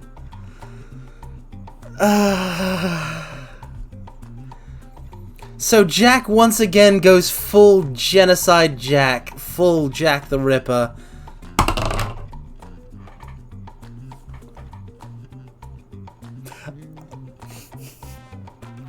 I don't know what's happening. I don't know what's happening. I don't know what's happening. I don't know what's happening. I don't know what happened. I don't know what's happening. There's like you're unironically not gonna believe this. You're unironically not gonna believe this. I'm never going to. No one is ever going to trust me again. But I did just roll the exploding die, and it was also a 20. I am going to say that I'm going to make a DM rule. I'm going to make a DM rule that the trait where the bear, like, gets stunned on a 20, where it, like, rips apart on a 20, that's only going to happen once. That's only going to be able to happen once. Jack can attack at most 2 times a turn. Like, you can only attack 2 times a turn. 2 20s in a row doesn't do anything. But... I don't know what's happening. I don't know what's happening. I'm going to roll the 3rd exploding die. I'm going to roll, well, the 2nd exploding die. I'm going to roll the 3rd die of the 1st attack. This is my weird luck thing. It's not going to be a 20. It's going to be fine.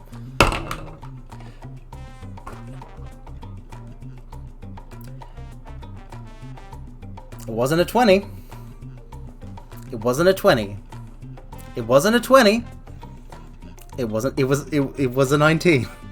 It was a 19 though. It was a 19. It was 19.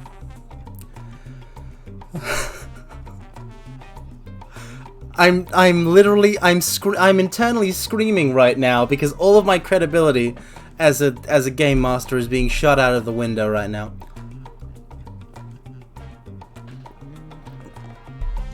So that's 59 damage. So it goes down.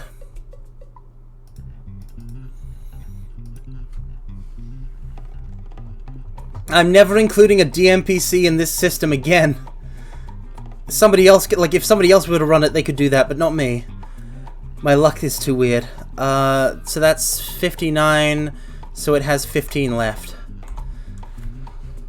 Oh. Why? I'm going to like, I decided, I decided to take Jack's action not as the final action of the turn, just so that, like, oh my god. Just so that, like, it wouldn't be, I didn't want Jack to kill it. And why, I wanted to break the luck cycle. Why is this? Okay, it's not gonna be It's not going to be higher than a 15. It's not going to... It's going to... Okay. No, Jack has to attack again, Meiji. Jack has to attack again. Because what happens... Because if the bear has that trait... As Jack, like, whirlwind blades the bear... The shadow bear, and just like she runs her knives like across the full length of the body, like splitting it open completely, and this causes the same effect to happen with the mouth opens up, like the bear's back turns into a mouth and like starts chomping, and then like reverts back. But during that time, she makes one more attack. It's a 15.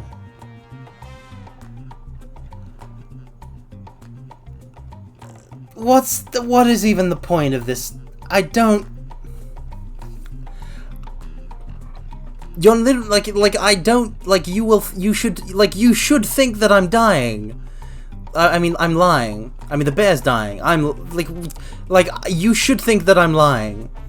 It is against the rules of probability that I am telling the truth.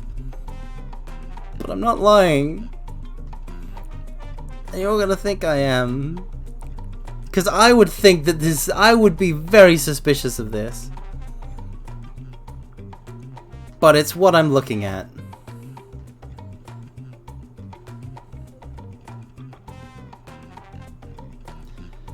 I mean, now I know that if I ever try and run a campaign in, like, Meat Space, where people can definitely see my rolls, I will be the best killer GM because I can roll in plain view instead of behind the table and just crush, kill, destroy players. But also, so Jack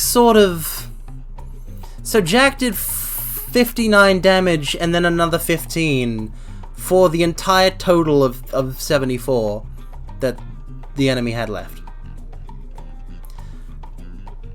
After, what was the previous attack? After the 11 that Mermaid Melody got.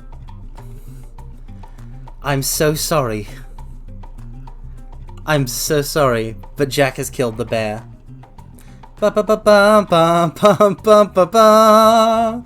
Ba da da da da da da da da da da da.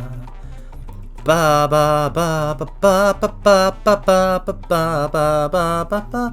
Welcome, welcome. We just got through with what I designed to be the last fight of the session, where a DMPC ended up being ridiculously broken because I have some sort of weird luck cheat. Like literally, the thing you have to understand, mortals, is Jack was just another player role. Jack was just another player role, right? Like, she was just another player role. She was literally just another player role. Like, any of you could do this on this boss. It could have been one of you. Bye, Newest Fig. I hope your nap goes well and also your work goes well. Best of luck. Thank you for stopping by. I'm just so... Oh my... Okay. Okay. So... Yeah, hopefully Kuro is not salty. Hopefully. I'm sorry. I'm really sorry. Meiji, okay, you guys can overkill it, where you all sort of pile on, it gets stunned from Jack's second attack. You all sort of pile on. Meiji shoves the torch into its mouth, and it just cracks appear to form on the shadow bear, and it just sort of explodes and fades into dust. Welcome, Paperback Channel. Thank you for the raid. Your timing is impeccable, by which I mean impeccably bad, because this is the last fight I designed for the session, and also, it died to a DMPC because of my weird luck rolls. My weird, terrible luck rolls. The system uses exploding dice, and I rolled a 20, and then a 20, and then a 19. And the fight was designed so that if you roll a 20, you get to another attack, and so the other attack killed it. Thank you, I appreciate that. Welcome, Robert Brown. Welcome, Birdmores. I appreciate that, Robert Brown. Yeah. So after having said, oh yeah, I rolled a 19 and a 20, a 20, a 19, and then a 15, which is exactly how much was needed, all of my credibility as a GM and as a person is completely shot. No one will ever trust me again. But they did win. They did win. They did win. So... traits don't matter anymore. So yeah, the shadow bear has like just disappeared. It cracks grew along its form, and it sort of shatters. But yeah, by the way, if you don't know what we're doing, Paperbag, I'm running a tabletop role-playing game for chat using a system Congo developed that I am the worst GM of because this just happened. The bear was going to kill us. It was designed for it was designed to be a bit more hardier, and the next attack that it was going to do was going to roll like 40 20s. But yeah, no, everybody lives except Newest Fig, who took the hit. So, well, I mean alive but unconscious. So. Yay, you won. I mean, the shadow bears disappeared,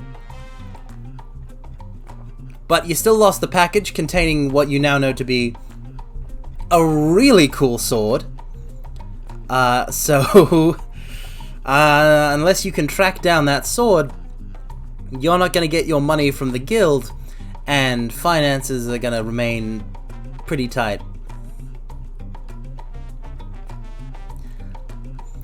And also, could we have opened that package earlier? I mean, you could have tried to, yes. The kid could have stopped you, but if you tried to like manhandle him and like open it deliberately while on the path, where it's just like you guys and him, you could have done it. But yeah, basically, the cool sword's gone. You don't have it. If it's not going to get to Wineport, you're not going to get paid. And while you're all sort of shocked by the aftermath of the Shadow Bear fight, well, you know, you're picking up the wounded from your faceless party of adventuring companions, and you know, making sure everyone's okay, picking up people up, you know, checking on the people who are knocked out. Jack just looks at you all, takes out from her a little satchel on her waist, takes out another rabbit, she looks at you all, she takes out another rabbit mask, she puts it on her face, she waves and says, "Bye," and then dashes full speed into the trees. So she's gone now as well.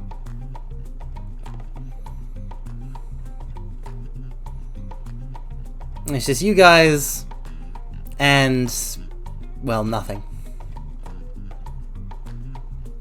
And I feel like that's a good point to leave off the session with. You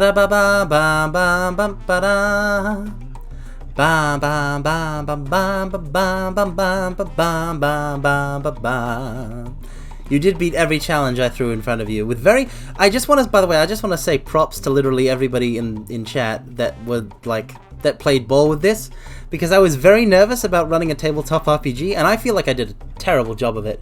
But like you guys were very good. You had all those excellent dialogue lines, and you came up with new ways, like fun ways of attacking and tackling challenges, and it's just. I just wanted to say that I'm very proud of you. I'm very proud of everyone who participated. Because yeah, I know it can be kind of like nerve-wracking to. Yeah, it was nerve-wracking for me to GM, but I can also probably be it can be nerve-wracking to play in a tabletop RPG. I know how I was a bit nervous when I first started as a kid, but yeah, basically, the session's over. So, because that's all I had. I had the beginnings of intrigue and an intrigue and a series of challenges to overcome. That's all I had.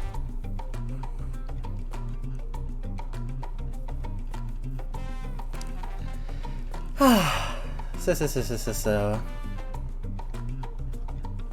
You all get 20 experience points. No, experience points don't exist. But, You'll do get Crimson Miracles, maybe. Yeah, you beat an adventure, so you'll get a Crimson Miracle. Just for beating it. So everyone who shut up gets one. In terms of working for like cycling in and out new party members, the system did show that like it works for that. The system basically did everything right. I'm the one who runs it badly. So does newest fig get a second Crimson Miracle? Ordinarily the rules say you can only have one Crimson Miracle, but I'm gonna say that I'm going to like bypass that and say that it's a special thingamajig. Because I wanted to give newest fig something. I wanted to give newest fig something for deliberately being knocked out, because that led to like me getting to show off the Shadow Bear's power in a real nice way. What do Crimson Miracles do? Instead of rolling 1d20, you roll 3d20, and everything below a 10 is counted as a 10. So it's a super move. And you can only stock one, and once they're used, they're used. Well, normally you can only stock one. I'll figure something out for that thing. But yeah, basically, that's the sesh. We are in the post sesh. We are just chilling. I'm bad at storytelling, so I'm glad I was able to muddle through the materials that I actually had written down.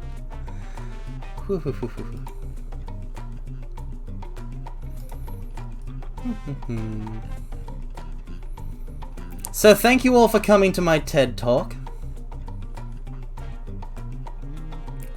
I mean, listen, Meiji, I'm not going to be running this weekly.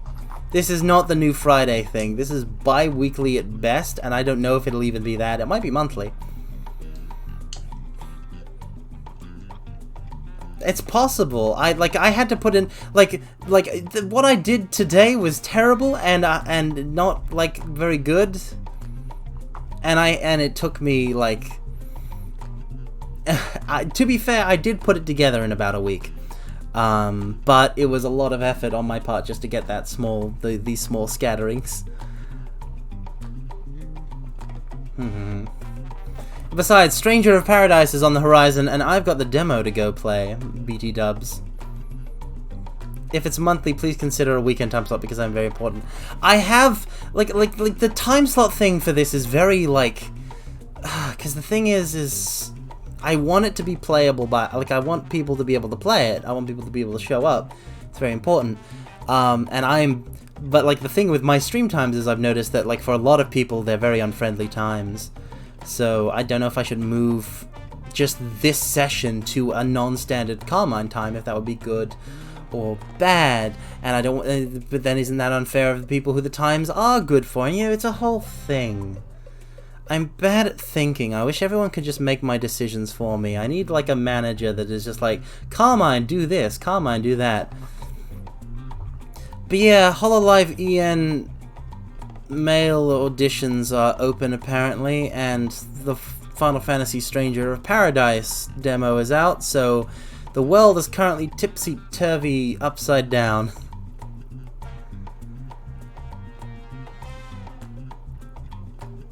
Oh boy.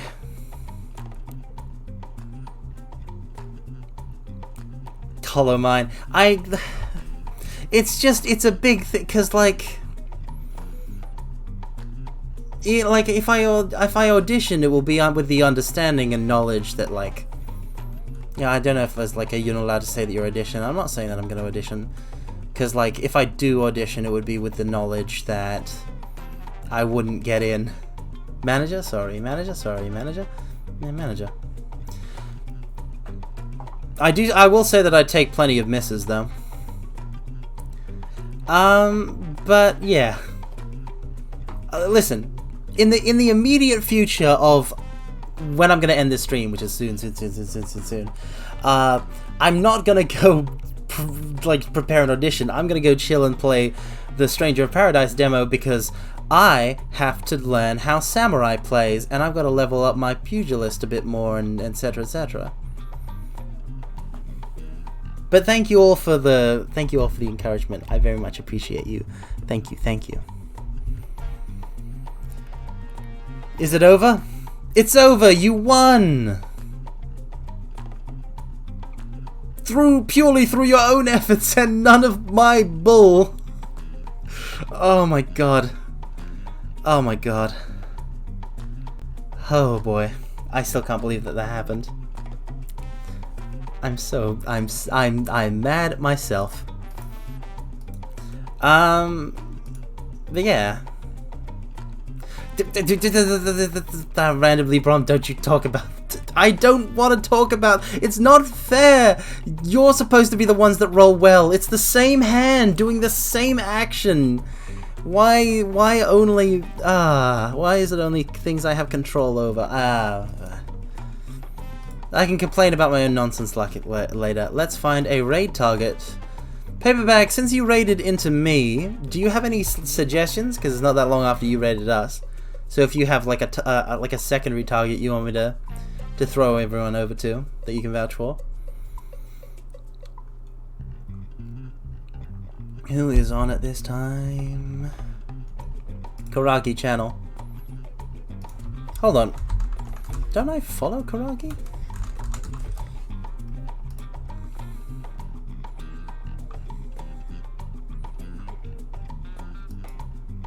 Karagi's not streaming, though.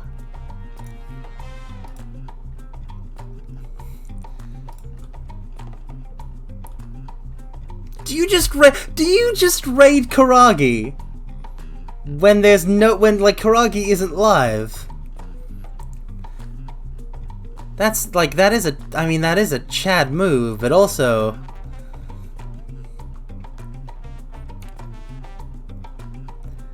I refuse to do that.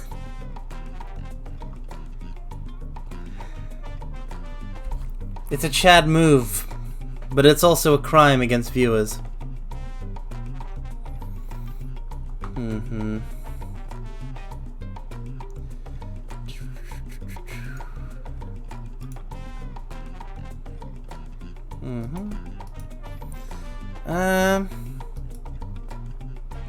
I don't read while she's offline, but I should. Oh, so you were joking. Good. Every Twitch account can raid everyone always. That's not how it should be. Alright, well. I don't follow either of those, but I know Elden Ring is the new hotness.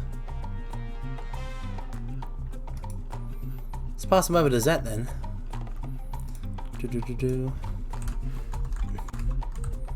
Oh, my voice is going from all the talking. Yay.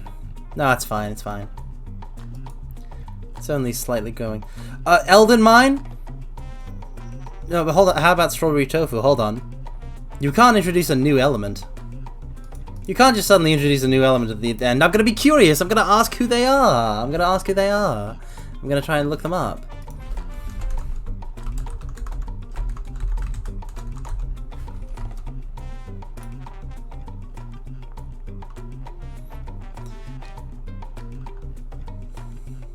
Okay, so I searched Strawberry Tofu, and the Twitch channel came up is in Japanese characters. Is that accurate? Is that accurate, Robert Brown? Or also, I can't read backwards text. Everyone's talking with backwards. Oh, I've never heard of them. They're also playing Elden Ring. I mean, I have been compared to a strawberry before.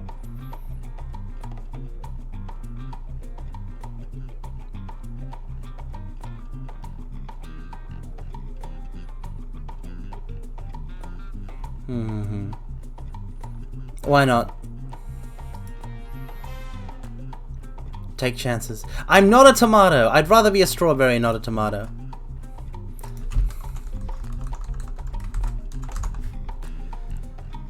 Okay. But yeah, I will say this. Let me just post the raid message before we actually raid. I will say this.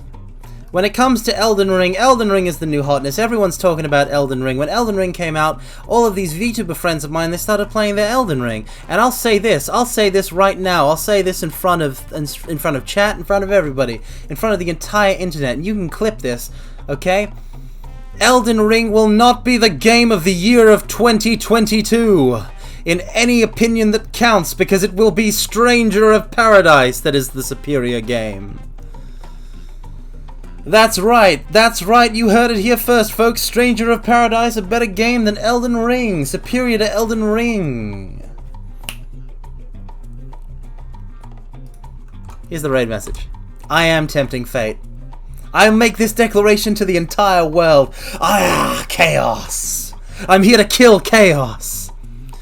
I know that I need to. It's not a hope or a dream. It's a hunger. A thirst. I've been playing the Listen, I've been playing the demo. It's all I wanted. I'm sold. It's my game of the year. It's the perfect, like, it is what, to me this year, what Neo the Well Ends With You was to me last year. And I'm very happy about that.